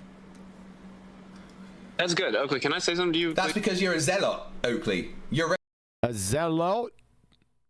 Is that how they say it in England? Zealot? rhetoric won't ever change because you are a zealot. Zealot. Is that how you say that? Nope. Nope. It did not. It did not. You say zealot. No. Idiot. That just has a mantra. You hold a sermon. Has a mantra. It's called mantra. And he holds a sermon? Really? Where? You literally hold a mass at the beginning of each of your shows. No, Nathan. that's Catholic. That's Catholics, not zealots. Yeah. So can he show us this? Doofus is cleaning his glasses again. I missed it. It's like they're off. What, on his arse this time? Yeah, I don't know. He's pulling his underwear up to try and clean them. Just something. So Nathan holds a mass with his mantra. Oh God. Daily. Can you show that? Did it happen? Did it happen on this show? Why couldn't he just rewind? Because he said every show, this is a show. Rewind. Let's hear it. Support what you claim. Nope. Well, the only you are nothing. Could be is the housekeeping questions, isn't it? If there was any mantra that went off on Nathan's show, the repetition, and it is the raison d'etre, isn't it? Which is to be repeated, which is to repeat the claims that the ballers made and hold them to them. That's not really a mass. Anything. Well, it's not holding you to any kind of ideology, is it? It's pointing out a false ideology and asking it to be proved. Yes, kind of freaky cultist church. I don't think it's a mass. No. But a cult leader of a tiny, stupid cult. So a cult leader now. There was a bunch of claims in there. Can you support any of those? Retard. And Mr. Sorry. Go ahead. I'm just saying it's a tiny, stupid cult, according to him, that's absolutely upended his life since 2016. Yeah? This tiny, stupid cult that he's been focused on. I don't care about his YouTube successes. He's been focused on this. He even calls himself Fight the Flat Earth. Perfect. So, thank you. Yep. It's so tiny and stupid, I'll actually name myself on it. I'm like, fight the Mormon. No. Yeah. Fight the upward rising earthers. That's what I am. I'm not the Adam Makin. Fight the upward rising earthers. And his rhetoric has changed. He has said for who knows how many years, there is no 24-hour sun in Antarctica. Oh, really? He has said that for years. Yeah. Let's see it. Yeah. No, that's fair. Nathan's always said there is a 24-hour sun, and the man from Del Monte has always said yes. He said yes. The man from Del Monte, he said yes. That's who he is. He's the man from Del Monte. They can never represent anybody correctly, can they? Sorry. No. They can never represent anyone correctly, right? Nathan didn't outwardly just start stating that, right? It was, what's his name, the lad who worked as a plumber in Antarctica, who told Nathan that there wasn't a 24-hour sun. So Nathan said, based off of the testimony of someone who's worked there, there isn't one. That's what Nathan said. Why can't... They can never just represent things correctly. Go on. Yes, but they said, hold on. Yeah, but he said it, that Nathan said it for years. I only heard Nathan say it in that one moment in 2015. I've never heard it again. No. You're missing the 10 years. It's been... Hold on, Adam. I'll bring Nathan in. Let me make the point.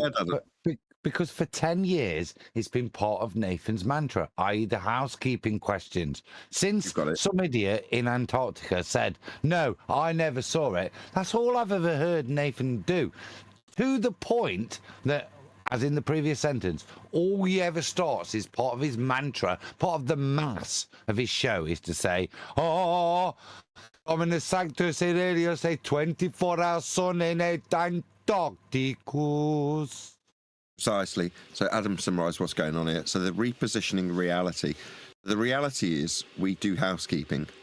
Well, housekeeping's been turned into a mantra and a mass. Okay. Well, what are they now doing? Well, they're now repositioning what I stated after interviewing Robert Shortman about my position based on first-hand testimony about what the Antarctic sun would or wouldn't be, as Adam says, after Robert Shortman specifically told me. Now, from that point to this, I think it very rarely, if ever, gets mentioned ever again.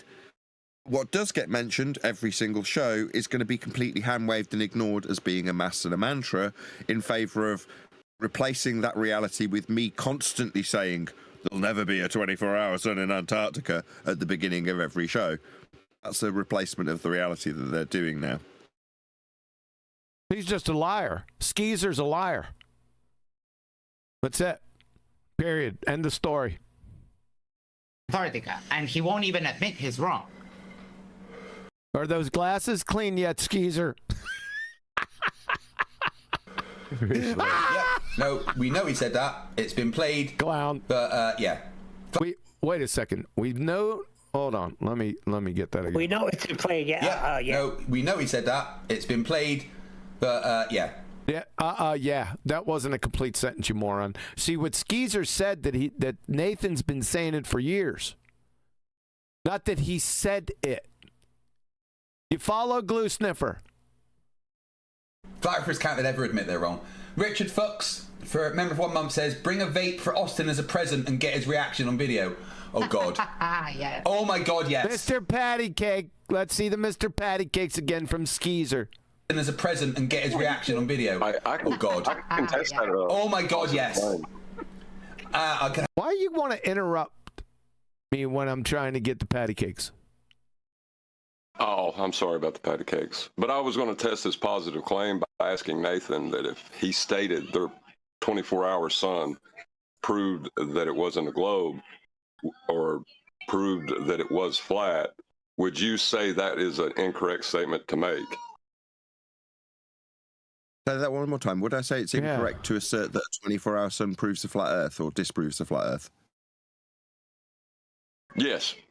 Would you say that's incorrect if you did say that? If I had said it in that context, I would absolutely correct myself. And I feel it isn't necessary to correct that because the last 12 months at least, if not longer, we've pointed out and affirming the consequent fallacy that would be used to affirm or deny a flat or globe Earth based on the observation or lack thereof of a 24-hour sun. So it just feels surplus to requirements to say I was wrong after saying that there isn't a 24-hour sun based on first-hand testimony from Robert Shortman. If my statement was, therefore, the azimuthal equidistant map is confirmed, I'd say, well, no, based on new information, that's wrong. Right. So you would have, Nathan just said that if he said it the way you're claiming he did, he would have said he was wrong. Well, why are they saying that we never admit when we're wrong? Yeah. I was wrong. So you do have clips of me saying, like literally, I don't know if it's straight afterwards, but during the interview with Robert Shortman, me describing how the azimuthal equidistant projection, which is what we were studying at the time, was affirmed by there being a lack of 24-hour sun based on Robert's testimony. Now, based on the fact that they've shown us 24-hour sun footage, I'm going to go with 2015, 16. Nathan was wrong when he said that. No worries if you want me to admit that. Oh, isn't my face red? We seen 24-hour sun, did we? Shut up. The footage. Video. Oh, God. Patty take. Okay, Lila. Clown. Oh, my God, yes. I could hand him a vape and be like, you must have used yours in Antarctica. Here's a new one. But this is like second graders on the playground. That's what this reminds me of. They've got nothing. Do 7 offsuit and acting like second graders. There's no maturity here whatsoever. None. Zero. Mark W for £2 says, it's unfair. You're only 5'7" taller than Whitsit. What? Oh, dear. Yeah. You can hear Adam in the background. dear. Widget don't seem like the kind of guy to dog it. I don't know. I'd be a little leery if I was fight the tight shirt. Let's get the rest of this. You got Skeezer down here snickering. Yeah. I mean, none of you have really met me in person, so you've only ever seen me on screen, so you don't realize that I'm tall. I'm tall. Wait, he pulled a rumpus. It's exactly what Rumpus said to me. You got me shaking in my boots already, sissy ass Sally. No, stop it. Because according to the Crown Prosecution Service, he can beat the shit out of an old lady who is unarmed, whilst he actually has an implement. I guess they haven't heard of Don't mess, Eli. Yeah, you think you're from the Bronx. Yeah, you think you're tough. Yeah, you think you're the big daddy flurfer, don't you, Eli? You take this motherfucker on. Yeah, go on, try it. Try it. I guess he never heard of Mike Tyson. You don't have to be tall. Yeah. It's a stupid. That's how you know. That's how you know. Only one knee. That's how you know he's full of shit. It's a stupid comment. We're in second grade now. Okay, we've been here ever since we started. That's what this is. That's a second grader comment. It's so stupid and moronic and false testosterone. I told you were a Sally to begin with. I'd bring you to tears, son. Yes, I would. I would enjoy it too. Go ahead. So let's go to the second grade playground. Look at Nathan laughing in the back. Go ahead. No, because that the thing is, Q, right? If he had a stick and you were an unarmed old lady, prove that point. Yeah. Fair enough. I can hear Nathan laughing in the background too. I'm going to send him the picture that I received in the week. I got to go back. I've ripped QE, scared the shit out of me, actually. What did you say? I'm sorry, Adam. I wasn't paying attention. Go ahead. Said I'm going to send it. QE sent me. We were talking about my son but working out. And he sent me this picture, and seriously, that's even Archie said respect. Yeah, nice arms. I think. Oh shit! Oh, the picture. Yeah, but that wasn't for that. That was. Remember, we were thinking about. Oh, we can't say it here.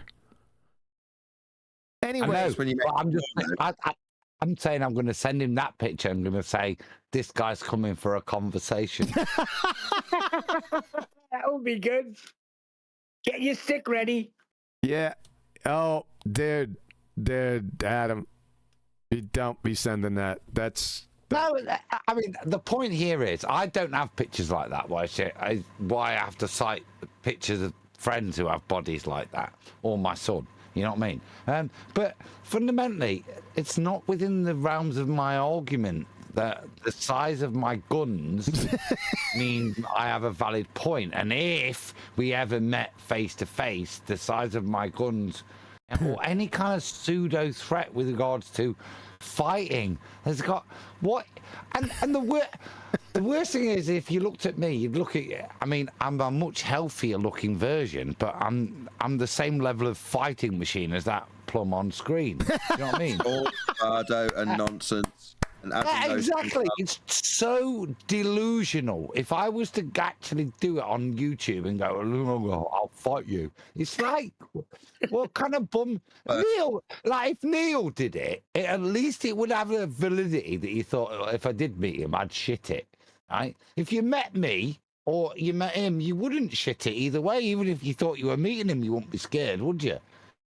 No, and even if I was, my dad would definitely have yours. Yeah. I'm just gonna say my dad could be your dad. He's about to tell us how tall he is, I'm telling you. Yeah. That's too funny. You know, I was 40, Adam. That picture. You know that. Respect, bro. In that porno is no, one we can't talk about. Shut up. Didn't reach the peak till 10 years later, dude. You think you just don't know. Well, what picture? We're not talking about the picture. Oh, Kiwi's bigger. Wait. Kiwi's bigger now. Shut up. Are you saying you didn't reach the peak of bulk till 50? Say again? You didn't reach bulk peak until 50. Yes, till 3 years after I retired, it would put that one picture to shame, man. It's fucking scary. Could you fit through the doors? My head couldn't. Big shocker. Shut up, Rachie. Oh, actually with a dagger from left field. Yeah, right from left field, man. Too funny. Yeah, that's a dagger, Brian. All right, here we go. Don't realise that I'm tall. I'm 6'1", more than. What? How tall was Bruce Lee? 5'8", they say, but I think he was tall. I think he was 5'6". 5'6". How about Rocky Marciano? 17 and a half feet. Shut up. Rocky Marciano was 5'8". Yeah. 8.5 inches. Slightly more than 6'1", and I weigh 93.8 kilos at the moment because I've lost a bit more weight. 93 kilos. How tall was that old woman? What the hell? How tall was that old woman? Kilograms. Hold on a second. Why we don't? Adam, is it just me? Does that mean anything to you? Would you ever give anybody your weight in kilos? No, not unless you're morbidly obese, and the way the doctor describes it to you, based on your BMI is like that, which is based on the way you input it into the NHS database, which is kilograms. Listen, so when you talk to someone else, hold on, Adam, hold on. Right, let me just, because this might be unfamiliar to the Americans. I'm about 15 stone at the moment, quite overweight. Adam, what about you? About just under 13, 12 and a half. I don't know what I don't know what stones are. You'd have to convert that. But that's 15 pounds. How we 15 or 16 pounds, I think. 16 stone, Brian. Bloody hell, big lad. No, I'm not. I'm saying that 15 or 16 pounds in a stone, they work off of, in America, pounds. That's not the point. I think I'm about 15 stone, Nathan. Something like that. No. Around 100 kg. Exactly. Right. So, because Brian is not British, right, he would maybe describe it in kilograms, right? I wouldn't. I wouldn't. I describe it in stone. Right. You don't need to mitigate for that. I would a kg as well, because kg was used in sports. Sorry, go on. Yeah, but to any person in the British Isles, the only way to describe your weight is in exactly as Nathan outlined, pounds, stones and pounds. I'm 15 and a half stone. I'm 14 and a half stone. As me said, I'm 12 and a half towards 13. It depends whether I had a poo. You know what I mean? But the point is, that's how you would describe yourself. Again, like I said, the only way you would describe that is if that's how you've been had it described, which is what he's on. He's on a weight loss program. I mean, look at him. Look at his chin. You can see the weight being shed. Because if I was off to smoke legal weed, I'd be losing a couple of pounds too before I went. You're gonna get back on. Just to get clarification, how tall was the old lady and how many stones was she? This old lady in the stick with Caligula is a story that I haven't heard. I've only heard you guys like in jest, like pick at it. I really don't want to know either. Let's just move on. Don't you want to know? But that, what are you talking about? No, I don't want to know. I'm big. I'm big. What the hell is going on here on the second grade playground? I like that. I like that a lot. You're biggie. Oh, son, you wouldn't know what was about to hit you. Tell him, Adam. Pretty sure Wix is out. Family show. Yeah, Adam knows. 5'7". Who? Did he say Witsit was 5'7"? They're comparing heights, and I'm going to go back 1 second. Is he only 5'7"? Pretty sure Witsit's about 5'7". Witsit's not 5'7". It's a bit more than that. It's taller than that. That old lady was. That old lady was. That old lady was. I just can't believe what I'm hearing.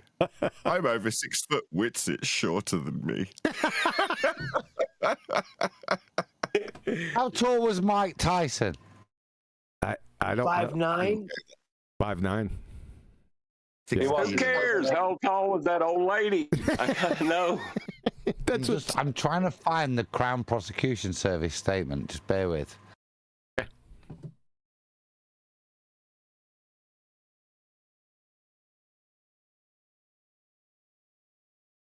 We're really looking for FTFE's rap sheet. No, he's looking for Mike Tyson. No, we're looking for the old lady's height. What are you looking for, Adam? I thought you were looking for Mike Tyson's. Did he get arrested in England? No, he's looking for the rap sheet. Exactly. Mike Tyson wasn't allowed into the UK because of the potential Robin Williams rape charge. We never got Mike over here. Right. So what rap sheet? What are you looking up? I'm trying to find the. Yeah. Not yeah. What exactly? What are you looking up? Just Adam. What are you looking up? I'm trying to find out the official indictment that Craig faced. Oh, dude. Because obviously it's not going to say he slapped an old lady with a stick, is it? Dude. He said that. No, he said that. I don't think there's any point in that, to be honest with you. Come on, Adam. Come on. Let's stick to what stupid stuff is being said. Yeah, let's just don't, Adam. Let's go. And I'm sorry. No. So I'm not the petty. No. I'm not the one up here being Billy Big Balls. I've not brought it up, am I? I'm not like Iron Balls McGinty, Johnny Five Knuckles up there giving it large, am I? I'm just trying to prove out, yeah? That Mikey Two Fingers isn't as hard as he's portraying. And the only place that he'll give this kind of retribution that he's suggesting is to old ladies. That's funny because we used to call this guy Johnny Nine because they cut off his pinky. All right, here we go. Just saying. Go ahead, pick that nose again. Go ahead, eat. We know you want to chew on him. We know it. Pick that nose again and eat your boogers. Yeah, he's skinny. Yeah. Talking about fighting, though, you know Jake the asshole once offered to fight me. Oh, boy, we're still in this. Jake is short. Yeah, so what? Well, I have told him that I'm coming to New Jersey, which is, where he lives, and he hasn't responded. Is Jake from New Jersey? All right. Assholes are it would make sense if he's an asshole. It would make sense if he's an asshole. Yeah. Yeah, that would make sense. So of course, Jake, he didn't respond to your dumbass. So that must mean that he's scary. He's scared of you. Because I'd quite happily set up a sanctioned fight against Jake the asshole. Because I'm pretty sure he's only 5. Oh, brother. 4. Hang on a second. Why is he okay with fighting small guys? What the hell? It's like, because in his mind, in his mind and by the logic he puts forth, your height dictates whether you win a fight. And the old lady had to be short by that determination. You're still on that old lady, John. We're spending too much time on this. Yeah, Where's the content that we're reviewing? What's going on? We're in second. It's overwhelmed us, Flatsy. I mean, Rachie. It's overwhelmed us, and we're in second grade on the second grade playground. That's where we're at. The Antarctic Express $5 says, do please check with local New Jersey law if tourists without visa are legally allowed to buy from weed dispensaries. You think I haven't fucking checked this? Yes. I have my visa. It's my electronic in place of visa because I'm a UK citizen. And so I've got that sorted. I've got my passport. All I need to do is be able to prove I'm over 21 and I can buy recreational weed in New Jersey. Yeah, but is that your chronological age or intellectual age? Because the intellectual one is not going to work. Why do you keep talking about recreational weed? It's like third time we've met. I thought it'd be stupid if I asked, but why do you keep talking about it? I don't know. It seems like he likes to get high. It's like my recreational wine, isn't it? Yes. Yeah? But that's the point. This is the mind of a child. Yes, okay? exactly. Yep. Yeah. It's I can go and get high. Yeah. You see that where everyone wears wooden shoes called Holland? Just go there. You don't have to go all the way to America. Are you saying Betty wears wooden shoes? Only in the house. Because they're more sophisticated now, the Dutch. They like to pretend that you're... Oh, I miss Betty. Betty, come back. Yeah. Betty, come back. He's off to smoke some recreational weed. He's gonna interrupt that, Rachie. He will interrupt. That's the players you were singing. Continue. Yeah. Go ahead, Nathan. Yeah. I just want to know the score. He's mentioned it 3 times, so I just want to know what's going on. So the deal is he's off to smoke some recreational weed. What happens if you have a bad trip, Craig? What happens if it all goes Pete Tong while you're out there, Craig? He could have a bad trip if he opens up that incoherent blowhole in New Jersey. It's going to end quite badly for him. That's the wrong. Just imagine for a second, like a skillet. Yeah, really hot. Now imagine I've got an egg in this hand. Yeah. Imagine that the skillet is your brain.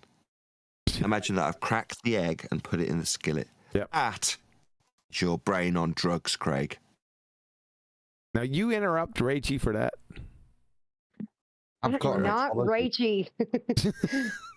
Anyways, I was gonna say that's like the wrong term for using marijuana. I think you would say it could trigger an anxiety attack, but it doesn't make you hallucinate. Oh, I don't know about that. Oh, just it's the weed. Oh, really? It's the speed, and it's the pills. Oh, really, Rachie? How do you know? Because I have indulged in all of those things in my young years. Oh, you don't say. I think it'd be hard to find somebody my age that hadn't done it. Uh-oh. Now I see you in a whole new light. I never thought you were a record. Don't worry. I fucking searched into it. What are you yakking about? Eli, Flatsy, they all let us down. They have this aspiration for these Bunch people. of stoners. Yep. Bunch of records. Yeah, you have this iconic view of people, and they just crush it. Yep. That's what I'm here for. Please, okay, listen, dude. I want you to understand why I did it, and you can disagree. You can disagree with it. That's fine, okay? But I went down there because I actually just wanted to know. Okay, I'm actually I'm a truther, meaning that I didn't know if it was there, and I thought all the fakery was super suspect. And anyone that's being honest, when you first got into this is a topic that pops up, and everyone's like, "We don't know." So it was a big question mark right now before this trip. I wanted to see it myself. I wanted to know, just on its face right there. I knew that it was with toxic people. I knew that they were being deceptive. I knew that they were like giving us poor you're treatment. absolutely right. It was with toxic people. Well, a toxic person called Austin Whitsitt. Oh, yeah. That was the toxic person that was there. You know, Whitsitt, you were given the opportunity of a fucking lifetime. No swearing. Less than 0.0000000. That must be your IQ you're referring to. 1% of. Hold on. He's about to give a statistic. It's always good to have a Vic Reeves quote, right? Because it's. Let me get it correct. Hold on. 67.4. Hold on. Let me just check. 67.3% of all statistics made up on the spot. Vic Reeves. Who is that guy? Do you say Nick Reeves or Dick Reeves or who is it? Vic, V-I-C, Vic Reeves. Who's that? Comedian. Gotcha. Let's hear it.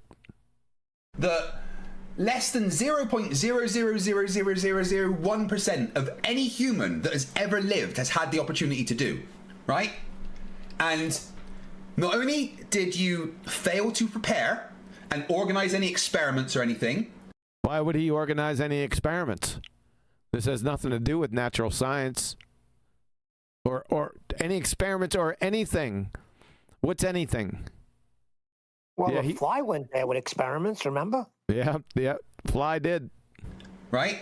But you then didn't take any equipment. Well, the equipment you were given, you pawned because you needed the money, and then begged for money the day before to buy a laptop, which you didn't. You turned up with nothing but a broken camera that needed a firmware update.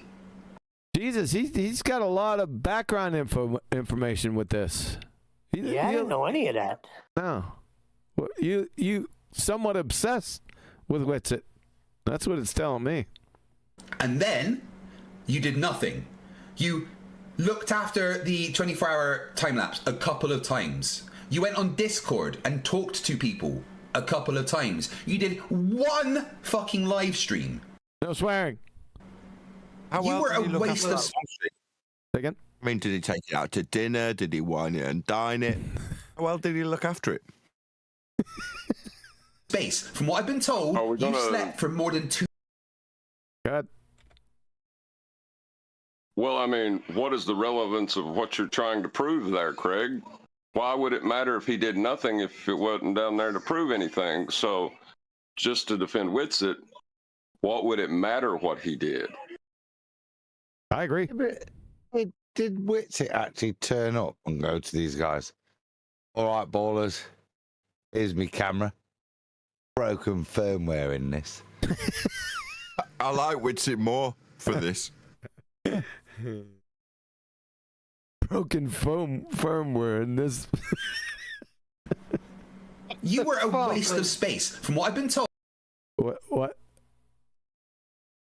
Tell me what's going on. I don't What's true? Who do you believe? Witsit? Who? If somebody said to me, Witsit turned up and went, here's my camera, broken firmware in this, I'm off to Antarctica, right? Would I disbelieve that? I don't know, unless Fight the Flat Earth said, actually, the way I've understood it is Witsit turned up and went, here's my camera, broken firmware in this. Adam, you twisted individual. I mean, he's going off. Have you got some like a dossier on Witsit stealing in Antarctica? It sure sounds like that. Wow. He's a stalker. Oh, I've heard. You slept for more than 2/3. This is part of the excitement. He's still Witsit going. Can deal weed in Antarctica. Weagle lead. Why? Weagle lead. Excuse the spoonerism. Jealous. Now, what's this got to do with anything? This is all they've got, isn't it? Sit secure in your position. If you know for sure and without a doubt, right, that the Earth is flat, and you can validate it, look at these Muppets and laugh. Yep, it's brilliant. Can I just make a statement here? What we have here is Witsit and FTFE and whoever else embroiling out everyone else, including us at this stage, into some nonsense drama has nothing to do with anything. Yep. Witsit loves that stuff, just like FTFE loves that stuff. They're the same kind of people. To people a couple of times. You did one fucking live stream. No swearing. You were a waste of space. From what I've been told, you slept for more than 2/3 of the time that you were in Antarctica. Come on, They got his sleeping patterns. It's fine. I tried to get in 3 times. Right, he resents Witsit. The way he's phrasing it is, you had a chance of a lifetime, and all you did was monitor a couple of cameras. You basically did nothing. What it's implying is, if I'd have had that opportunity, I'm speaking on Craig's behalf, I would have done so much more with it. I'd have grasped it with both hands. I'd have relished the presence of me in Antarctica. That's what Craig's expressing here. It's resentment and jealousy towards Witsit.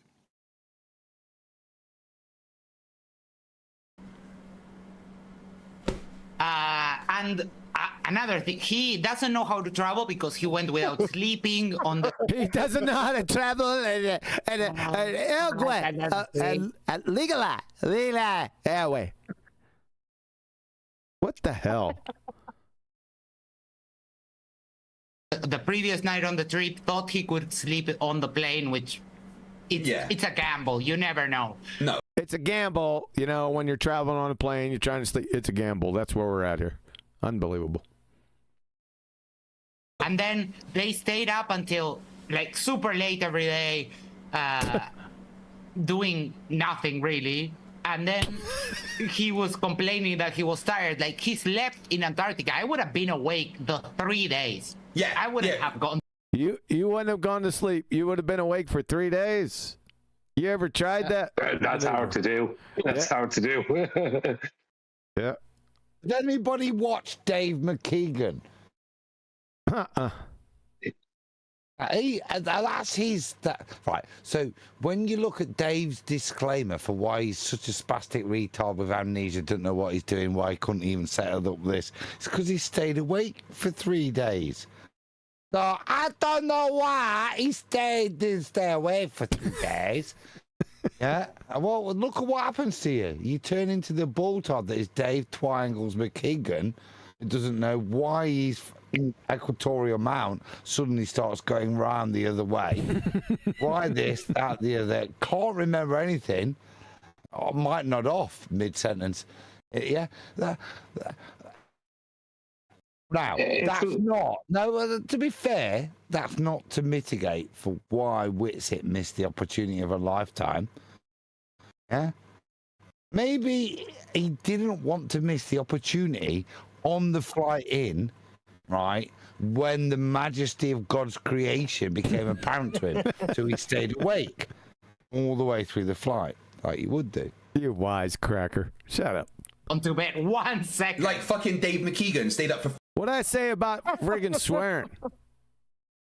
But thank you for the validation. Yeah, right. Yeah, he's... Oh, how many out? Hold up. I got a 5er on that one. All right, let's get it. Yeah, I wouldn't have gone to bed 1 second. Like fucking Dave McKeegan stayed up for 47 hours. Yes. He stayed up for 47 hours. Twangles did. His skin turned blue. And he became delusional. You know? Like, Whitsitt, honestly, I have this theory that I genuinely... Is that a scientific theory? Good. Yeah, I just want to say that Dave had more skin in the game. As in, Dave McKeegan would have had to be... I don't know if any of this is true, right? I don't know any now. Well, considering other information I've gotten from the whole thing, that there's a lot of stuff that's contradictory, and you couldn't actually bet money on it being true, right? But what I would say is, if you're a baller and you're there during this event, then you have a lot more invested interest in this, because it didn't matter to someone who's a flat. It didn't matter. It wouldn't have mattered to Whitsitt if he's really a flat earther or it wouldn't matter to someone who's really a flat earther. It wouldn't matter because it doesn't matter whether you see it or don't see it. The earth is still flat. Whereas if you're a glober and you don't see it, that's a big problem. If you do see it, then that's supposed to be great news, except for it doesn't prove it. But it gives you confirmation bias. So as a baller, if the thing really happened as they said, and it didn't, I have evidence of that, then Dave McKeegan would stay up for 2 days because he'd be far more involved. He'd be elated by the whole thing, and awesome. You get my gist. Yep. I only think he went to sabotage it. What? Hold on. Let me go back. How do we do that? Hey, I'm respecting Whitsitt more for this. I'm respecting Whitsitt. Whitsitt went in saying, I don't give a shit. I'll go to sleep for 3 days. Yeah. That's why I said he went at one point earlier. Yeah. Let's get the full... Yeah, my camera don't even work. It needs a firmware update. I don't give a crap. I'm going to bed. All right, you bunch of absolute... Tell you what, I'll tell you what he did was he slept on the flight, got there, after watching the sun for an hour or two, got online, which he couldn't do apparently, and went, it's a bore, they told us exactly what it is. He's a diva. He's got at one point, he's a total diva by the sound of things. Yeah. He's gone, when am I getting on the Wi-Fi? Give me my Wi-Fi. I'm going for a kick. Which is gone at one point. Yeah, he has. Let's get the rest of it because he said sabotage. I want to get that. Like, if any of this story is true, which very likely isn't. You bunch of soap operas. My word. Honestly, I have this theory that I genuinely think he went to sabotage it. Yeah. I was he successful? Yeah, So- it was. Sabotage what? I want to agree with him. Right. It balls things up from the inside, right? Apegate. What a complete balls up. And it jeopardized the credibility of all of them. So what they didn't appreciate was Whitsitt was tied to them in credibility terms. And when he starts lying and deceiving, it looks bad on the whole thing. So you'd be furious at him. Meanwhile, he don't give a crap. He's going for a nap, right? That's interesting. Yeah, hang on now. I have it on good If authority. you can show he did that intentionally. My God. Good. Can't. Super sabotager. Stephen Davies sent nothing to add, just a shout out for Booger. Oh, thank you. Oh, thanks, man. Oh, well, I've got something to add in this interjection from Superchat. I have an animate. 6-second clip for you to play. I know it's going to involve clicking a few things to swip videos, but it's only a 6-second clip. I couldn't remember who this guy on the bottom, the gay one, reminded me of. I found who it was when you started talking about Dave McKeegan. It suddenly popped into my head exactly who it reminds me of. So go and find that clip. It's in BALLBUSTERS in Skype. It's 6 seconds long. It's from a British TV series. All right, I think I got it. 1 second. You have to open the. Yeah, I know. Thanks. Oh boy. Hello, Dave. I'm sorry. Is that Dave? Yeah, it's pretty good. Oh my goodness. That's good. Papa Lazarou. That's Hello, weird. Dave. I'm sorry. Is that Dave? Very good, David. Yeah. Oh my gosh. All right. Anyway, the thing I was going to say about 7 minutes ago is Whitsitt hid the mountain shadow. That's what I heard. Whitsitt is the mountain shadow. He hid the mountain shadow. Oh, he hid the mountain shadow. Yes, with his great godlike powers. Yeah. He hid the shadow from the mountain. Yeah. Sabotager. Yeah, that is seeming more and more like a possibility. Oh, he did one other thing.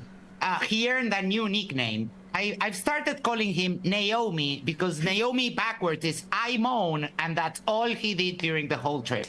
So if you get a chance. How clever, Skeezer.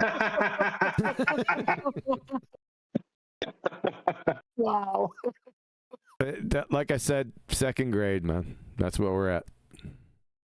I think we should organize and let that sink in so everyone start calling him Naomi. Why don't you organize and then come up with some ball-tard evidence, Sphere-tard? Let try that, clown. Okay, I will call him Naomi from now on. I'm sure you will. What a fucking waste of a time in Antarctica. No swearing! What a waste of Will's $40,000.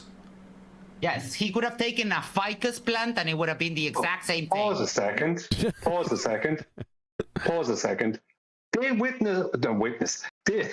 that might be a reason why I said that. Did Whitsitt ask Dave McKeegan to pay money to bring him to Antarctica, or did Dave McKeegan supposedly offer Whitsitt a trip? Don't know. So if I'm offered a trip, right, to Santa Ponza, right, in Spain, and I decide while I'm there to do nothing but sleep and hang around and look at TV, right, and Adam's after paying for the whole trip, should someone else be complaining because I didn't do whatever? I was offered a trip, I took it, then I did whatever I wanted while I was there. Don't be offering me trips if you don't want me to do whatever I want to do while I'm on this trip. Precisely. Yep, I agree. Well, a ficus plant would have been more useful. At least it would have converted some carbon dioxide into oxygen for people. Oh my goodness! Yep. You're a photosynthetic redneck. He thinks CO2 conversion gives oxygen in photosynthesis. Have you been swapping spit with Hillbilly Blue Balls, the redneck retard, and PhD Tony? Yeah, you numpty dipshit. That CO2 enters the Kelvin cycle, has nothing to do with liberating oxygen, you numpty dipshit. It's called the Hill reaction. Who's moaning in the back? Me. Because they don't listen. It just occurred to me when he said that.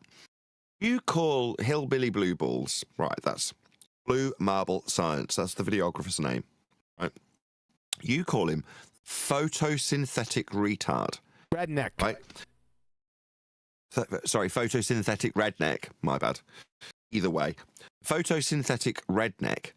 They don't think, why is he getting called that? They don't think. It's not for nothing. He hasn't just got that name for no reason.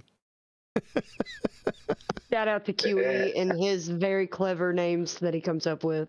Like Skeezer. He got that name because he was trying to correct me and be a know-it-all on photosynthesis in a debate I had with him years ago on Jose's. Yep.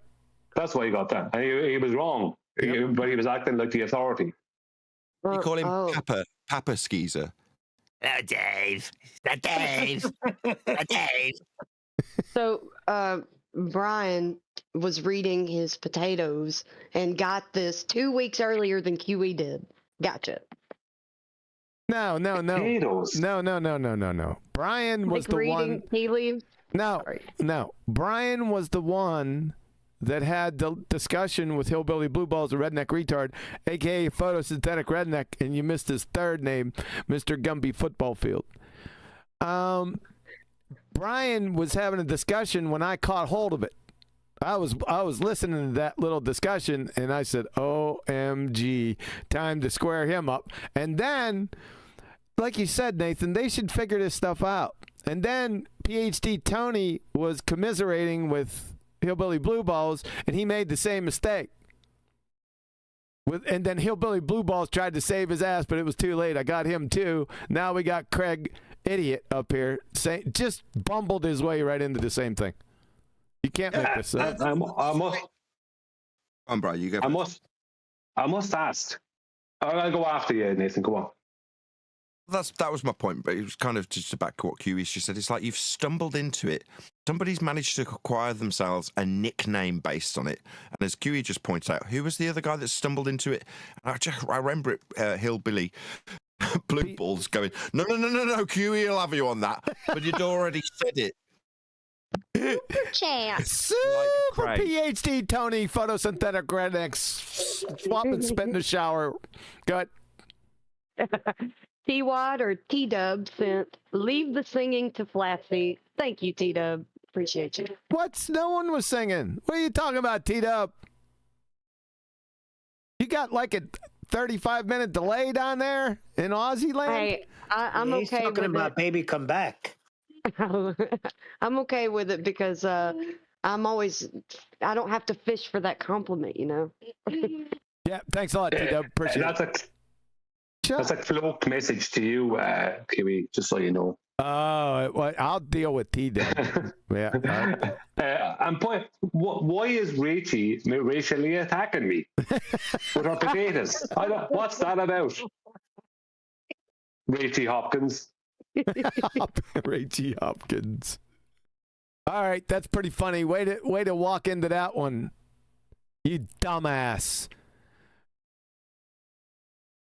Not you, Brian. I'm talking about dumbass up here. Walk into that. I know. Wow. I would have accepted it anyway. Oh, yeah. Skeezer's on board with it too. So I'm gonna have to incorporate that photosynthetic redneck to you too. How am I gonna do that? I have to give that some serious thought because you agreed with him. That's it. That's it for you. You dumbass cracker. Hey, do you know how to look after ficuses? Because mine's not looking too healthy. I have 0 plants in my house. I can't. Well, I have like 40 plants in this room, and they don't like the heating. Let's get by this. Turn the camera this way a bit. A little bit the amount of water you're giving it, but I'm just right. They were definitely all words. The order you put them in. Oh, hold up. This is truly an outrage. on a slightly different note, I also ordered a second microphone. It's called Yeah. I got you. Yeah, I got you. I agree with you, Nathan. I'm kind of at the point where I'd sooner listen to Nathan describe microphones. Yeah.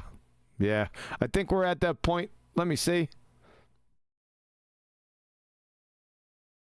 We got 15 minutes.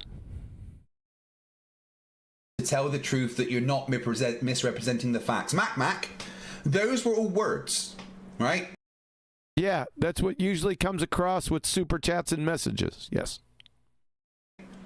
They were definitely all words. They were definitely a words? Really, Craig? Is he saying your words? Talking to this super chatter. Let me see. I'll turn it back. Let's see what he says. Those were all words, right? They were definitely all words. They said definitely a words. He didn't say your words. Oh, words? What the hell is that? Yeah, he's retarded. The order you put them in. What's the problem, Adam? They were definitely all words. All of them. All of the words that he used, right, were words. Were words? Is what they were all words. Word. Thanks, Adam. Speaking of words, at 35 or 35:25, a word. So I guess these are names of some people that subscribe to him or something like that. It was Globe Turd Society. That's pretty funny. Is that who sent it to him? No, it was one of the names that's scrolling across the screen. Oh, I didn't see it. Okay. Let's go back and get a little bit more of that. Right there. You're not misrepresenting the facts. Mac, those were all words, right? They were definitely all words. The order you put them in, not too sure. But I mean, you see his bottom lip start trembling. What the hell was that? Why would you be unsure of the order of the words that were definitely words that you just heard? The order that they were in was the order you heard them in. Oh boy. And I read that they said that they are a lawyer, so you might just be obsessed with your profession. Literally no one cares. 24-hour Sun. I'm sorry, a 24-hour real-time video of what they saw. He's talking to Sleeping Warrior there. I have no idea. Because I have no idea what he's on about otherwise. You'll say a lawyer, but don't know the word. You do him good. Yeah, he's got him down. Lila,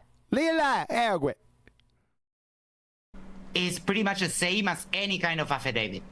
Yeah. Any kind of affidavit? What are you talking about, Glue Simper? The fact that they've come on the internet and said that it's real. I think that's enough, right? What? Is Wolfie in the chat? Oh my goodness. Oh, brother, Wolfie's still out there. Ground control. The major idiot. I'm going to fanboy a little bit. Woohoo! I think Wolfie's turned off his Coriolis adjustment device before he lands. Yeah, he did. Then we got Skeezer down here cheerleading again. How you doing, Wolfie? Nice to see you, my friend. It's a Rubik's for $2 says, I can get a discount with one of the New Jersey weed stores. Which one? Oh, they're still on the weeds. And what time are we meeting up again? And guys, as well. Lila. Well, any of you in New Jersey or any of you that are coming in, I know a few of you have already bought tickets for the show. Rubik's is organising a meetup. Tentatively at the moment is 6 p.m. on the 14th at Krug's Tavern. Come meet Craig at Krug's Tavern. And then possibly maybe a breakfast on the Sunday. So if you want to meet me, feel free to come and hang out. That'd be lovely. Also, any of you buy the VIP tickets to the debate, the day that you buy the VIP. Adam. Where is this? I'm just thinking, right? Things that don't go together. breakfast and Craig. Oh, yeah. Well. And then I was trying to think what goes with Craig, and I'm still struggling. Vomit. Yeah, tickets for you get. It looks like Skeezer learned his lesson from his first episode. he took his glasses off. Yes. I like that. To have dinner with all the guests. And obviously, if you want dinner with me, then I'm on the first day, so you would need to buy a VIP ticket for the first day. I think we should just stop for a minute, right? And realise the progression that Edna as Skeezer, Eligala has made. Because he's grown from a young man that didn't realise how to wipe the sweat from his brow without turning himself blind. And within a short amount of time of engaging with Craig, Fight the Flat Earth, he's learned it. And it's as simple as taking your freaking glasses off, isn't it? I'm pissing myself back here. I have never seen no stupid shit like that in my entire life. I can't get past it. How dumb do you gotta be as a glasses wearer if you're sweating to take that towel and not remove your glasses and wipe the sweat from your face? It's unimaginable to me, the stupidity, the lack of awareness, and just the utter retardedness that would take. I can't imagine it. I can't. The trouble I've got, right, is it's the problem he's had, right? Now, either he got glasses yesterday or he started sweating a lot yesterday. But he carries a towel around with him. So he's clearly yesterday he got glasses, which is why I'm giving him dispensation. And like I say, I give him credit. So after the first wipe of all the sweat over his glasses, he realised, shit, those glasses I got yesterday, even though I'm a exceptionally perspirant kind of guy who carries a towel to wipe his head. Yeah, I figured it out mid-show with Fight the Flat Earth. Oh boy. What the This is the level of learning we get from this analysis. This is what they drug us down here, Adam. I am so sorry to the audience that we had to go through this, but it was for a point. This has got to be the worst video you ever reviewed. Yeah, but this is for a point. This is to show you the intellectual level of the people that we're dealing with in this genre. That's all. That's the point of it. And everyone. And let's not forget about bacon. Let's not forget about bacon. Don't forget about bacon. I never forget about bacon. Who's that? D-Rose? No, D-Rose is there. Yes. What Did up? you guys want to see the debate they had at all? Did you review any of it yet? What's going on out there? Oh, it's me. Can you hear me? Barely. Roger. Barely? Okay, hold on. We're holding. I wasn't talking about the meat from a pig's ass. I'm talking about, bacon, the guy bacon. He had me cracking up with Nathan. The little clip y'all played from back in the day, that was hilarious. Okay, guys, can you hear me now? Super bacon. I'll be back. Retro Bill sent, thanks QE, panel, and Rach, Flat Feet for that, the fascinating crayon conversation. He said crayon versation. That's good. The crayon versation, nicely done. Yeah, thanks, man. Good to see you back here. Cool. All right, where's the bacon? And did Roger come back? Hey, Roger. I'm here. Yeah. Did you guys review the debate at all? Which one? The one that Craig was in.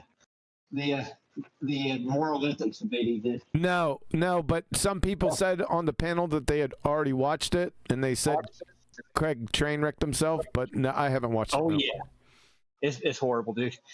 give it a watch. He launched within the first minute of the debate. I'll wait for the book.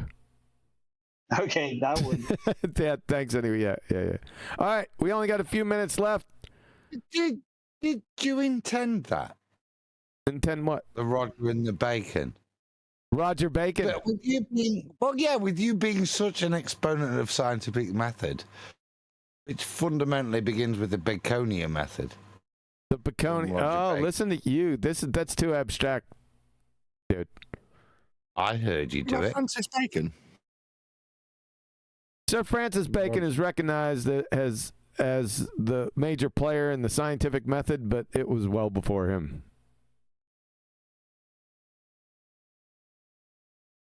Fair enough. I think we can all take away from today's lesson the word crayonversation. Yeah, that's pretty darn good. I like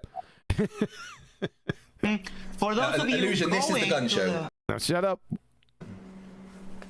For those of you going to the dinner with the speakers, I would suggest take a couple of indigestion pills or those droplets that are kind of sour, just in case, because eating while witsetting may be while witsetting. What about what we should have done before we started reviewing this video?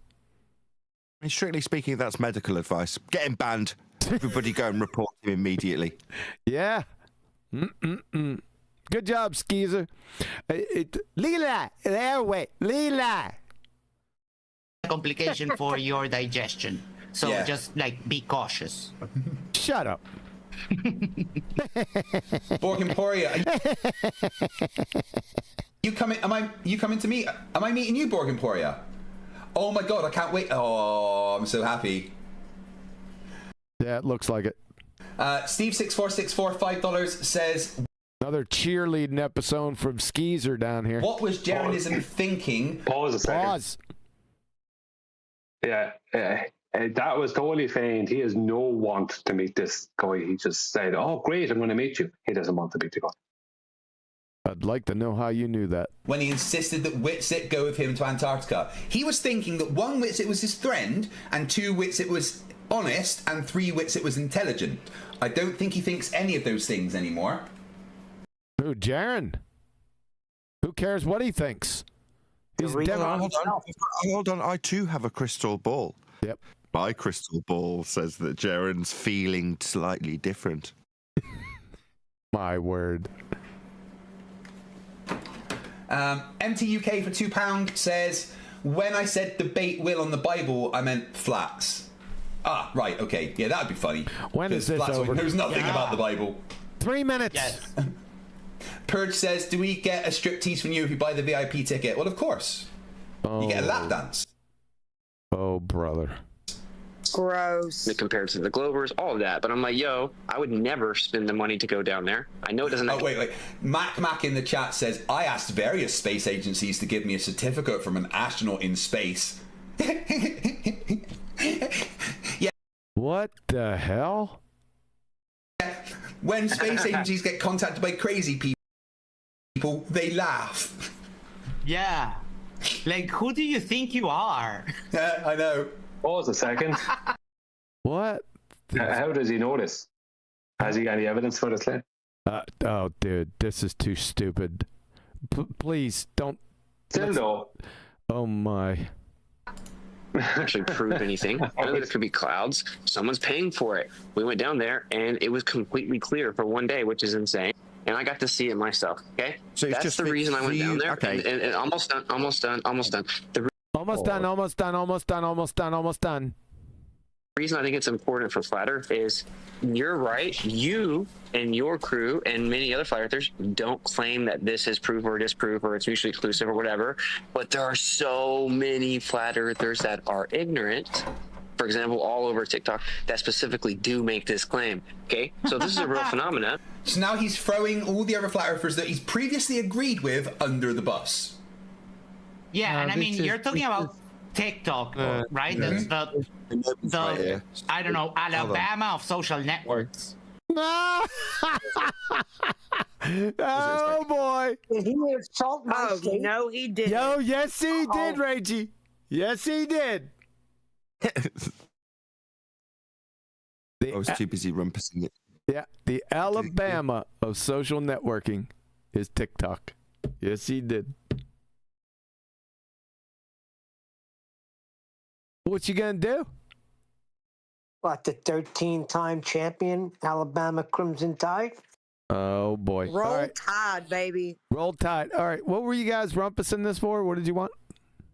Well, I'm just going to talk about the actual discussion point itself. There was something disproven.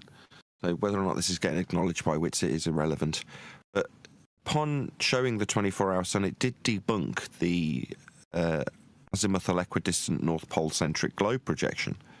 Now, we also did state that as we were stacking up both of the false dichotomy sides, i.e. globe and flurf, when they're using the map or begging the question of antipodal positioning for a globe. We still pointed out that were they to see a 24-hour sun, it would debunk the azimuthal equidistant projection. Who cares? It was already long debunked. That was our position. So to say, well, it doesn't prove anything or disprove anything, you're like, well, actually, no, that's not true. You can form a logical consistency off the basis of seeing a 24-hour sun in Antarctica. That's what they're relying on. That's what they're leaning into. And they're not wrong in many ways. If they want to say, based on the fact that there's a 24-hour sun in Antarctica, the azimuthal equidistant North Pole-centric globe projection does not work, well, yeah, fine. No worries. You can form that consistency in logic. It's true. Yeah, but you're missing. The footage disproved something else. The footage disproved that the Earth was rotating, and that it was a globe, and proved it to be a stationary plane. As their footage shows that the mount, right, that they had the cameras on, that was supposed to be following the sun, right? They're supposed to be holding stationary on the sun while the globe rotated underneath it. That when that started going in the same direction as our globe is supposed to be going and at the same rate, that the Earth didn't move with it. So no, they debunked the Earth was super duper chat. Sorry, I'm kind of behind here. Wait, there's not a super chat. That's my bad. There's not a super. Oh my That was God. on purpose. That was on purpose. Yeah. Just trying to derail your point, Brian. Yeah. Trying to help out the globe. Kiwi's That Rachy. and that was my bad. Was Booger in on it? Or did you coerce him? I coerced him. I was like, Booger, say it. He doesn't know any better. Manipulating the innocent. Yeah. Excuse me. I know this is irrelevant to Flat Earth, but can anybody please clarify what Jared meant by he couldn't get Witsit off his cot or out of his cot? You random? Just random much? Yeah, no, he was giving a testimony, like this really venting testimony, and he said he could not get Witsit off his cot or out of his Super chat. This is not a false alarm. This one's real. So, Retro Bilson, finally, we get into the crayon nickels of Narnia. Yep, Retro's Cryonicles. Cryonicles of Narnia. Yeah, nicely done, Retro. Thank you, sir. I can just state the last one wasn't a false alarm. And I disagree with the whole debunking the AE projection, the globe projection, because the idea, they're in error for reifying it anyway. So, yeah. Did they take into account refraction? Oh boy! But that's like saying, hold on. That's like saying. No, don't let me do that. Hold on one sec. Plus, if you say that, it's kind of like saying, well, you disregard the black swan because in the process of assuming the radius value at 3959, you're reifying a model that doesn't work anyway. Therefore, you wouldn't accept the black swan. Nah, if someone shows me our map fundamentally is broken and doesn't work with their observation as presented, I'm not saying I affirm that is certainly the case or isn't the case in Antarctica. I haven't been. Based on the information we presented, I'm more than happy to say, okay, yeah, that would demonstrably show that projection to be wrong. And if you stack that up as a logical consistency, I can but only accept that. Well, the claim of the globe and addressing like the given dimensions, I feel like that's a little different than reifying a globe projection as some sort of representation of what the world looks like. It's not absolutely no different. Reifying the world into a radius value at 3959 with a distance to horizon at 1.22 times the square root of the observer's height in feet is no more absurd than suggesting that the world is represented accurately by the azimuthal equidistant North Pole globe projection. They're no different. Therefore, if one is debunked with a logical consistency showing where its assertions about the world and how it presents itself is incorrect with the geometric horizon, is no different to the positional information presented about the sun being impossible on that projection. There's nothing wrong with saying that debunks that projection. I mean, it was a slight gulp moment when we saw the sun in the wrong position, if you will, versus the map. When we did the sun tracking, I'll still remember it till probably the day I die, when Subrats, who's now dead, went, well, that means the map's wrong. And everyone goes silent for a few seconds, and you all realise the awful truth. Yeah, that means it's wrong, doesn't it? Shit. Oh dear. Matt being... what? So this is the nuance, isn't it? What's incorrect? The azimuthal projection? No. Because that is just exactly what it is, an azimuthal projection. What's incorrect is what you're projecting. In this case, the globe. Correct. Yeah. The globe causes distortions. Yeah. The globe is the bit that's causing the distortions. The PZX triangle presentation back onto that conical... I don't know how you... There's no words to describe how you project from the globe into the azimuthal equidistant North Pole centric projection. To describe it as a cone is slightly inaccurate, but it's like a distorted cone shape from the bottom up, folded out, fanned out to the outside edges. That's how they're projecting the globe in that regard. No, they just stretch out. They just stretch out south of the equator. Yeah. That's all they did. But that's not a cone, is it? But that's how I kind of try and get people to visualize. Anyway, who cares? The point is that process of stretching out the south to the outside edges, making what is described as an island, that's Antarctica, as an outside edge. It's like, well, no, that is going to distort it, and it does. And there's a myriad of ways you can show that it doesn't work functionally as a world map representation, as a true presentation of the way the world works. Sure. What is accurate about it, though, is longitude and latitude. That's about it for the north section only. That's it. That's about all that's accurate. Yeah, but everything underneath everything underneath it is nonsense. For the most part. Yeah, the north is pretty accurate. Other than the latitude grid, what else you got? What else is it useful? Yeah. No, I'm agreeing. It's absolutely the masses of land what else is it useful for? It's a map. If they're wrong, it's useless. You just knocked your microphone out. Did I? Yeah, you went silent there for a second. You knocked that out. Because I'm moving around. I've got a shocker mic. It's very sensitive to me moving off axis. All right. Listen, we're going to have to go just before Nathan takes us home. Remember, tomorrow there's going to be a show. QE Live. It's going to be a treatment on the dumbest baller that you'll ever find on the earth. And you're seeing him right now. You're going to be T-Jump tomorrow. Nathan, take us home, sir. It's been an emotional conversation, but with that, we're going to have to say another massive thank you to all of the people who participated in today's Ballbusters. And of course, a massive thank you to Craig McNeil, Fight the Flat Earth, for providing all the giggles. Marvellous stuff. Also, a massive thank you to Papa Lazarou and Dave. Hello, Dave. Because it's been great fun with you as well, reacting. Let them know.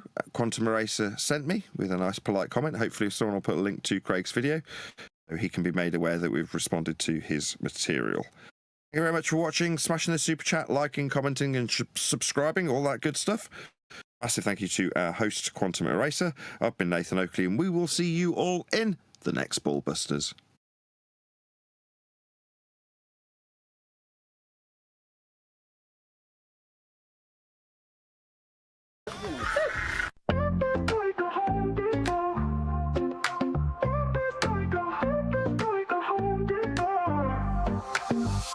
Step up in this game like I'm hammering nails. Earth so flat, plain, listen up, I'll tell you tales. Home Depot vibes on my tools, no fails. Level up my vision while the world just derails. Sharon said it first, now I'm chasing the truth. First wanna know, is he shilling or aloof? Now I'm flexing with the facts while they playing the fool. Flat earth, no curve, I'm breaking all the rules. Earth is like Home Depot, got my crew on deck. Home Depot, we ballin'. All this knowledge better show respect. Home Depot, flat earth, they saying no way, but we out here grind. Home Depot, motivated, determined, leave the lies behind. Rolling deep through Antarctica, you know what's up. Snowflakes in the air, yeah, we sipping from the cup. Well, Duffy said, trust me, I came out of the blue. Started from the hustle, now I'm building my crew. Wait, I'm stacking up truth like I'm lumber from the store. Got the blueprint, baby, I'm ready for war. See the horizon straight, no dip in my sight. Thug life on the flat, bringing knowledge to the fight. With this line, Home Depot, got my crew on deck. Home Depot, we ballin'. All this knowledge better show respect. Home Depot, flat earth, they saying no way, but we out here grind. Home Depot, motivated, determined, leave the lies behind. So I'm here to break walls, I'm kicking down doors, hash street life, I'm hustling, what's mine is ours. A whole new vision, we gon' stack and we gon' rise. With my crew by my side, we defy all the lies. Earth is like Home Depot, got my crew on deck. Home Depot, we ballin'. All this knowledge better show respect. Home Depot, flat earth, they saying no way, but we out here grind. Home Depot, motivated, determined, leave the lies behind. So remember this hustle, keep your eyes on the prize. Earth is flat like a board, like the ones on our 5. We'll build this place together, ain't no mountain too high. Home Depot mindset, we gon' reach for the sky, yeah.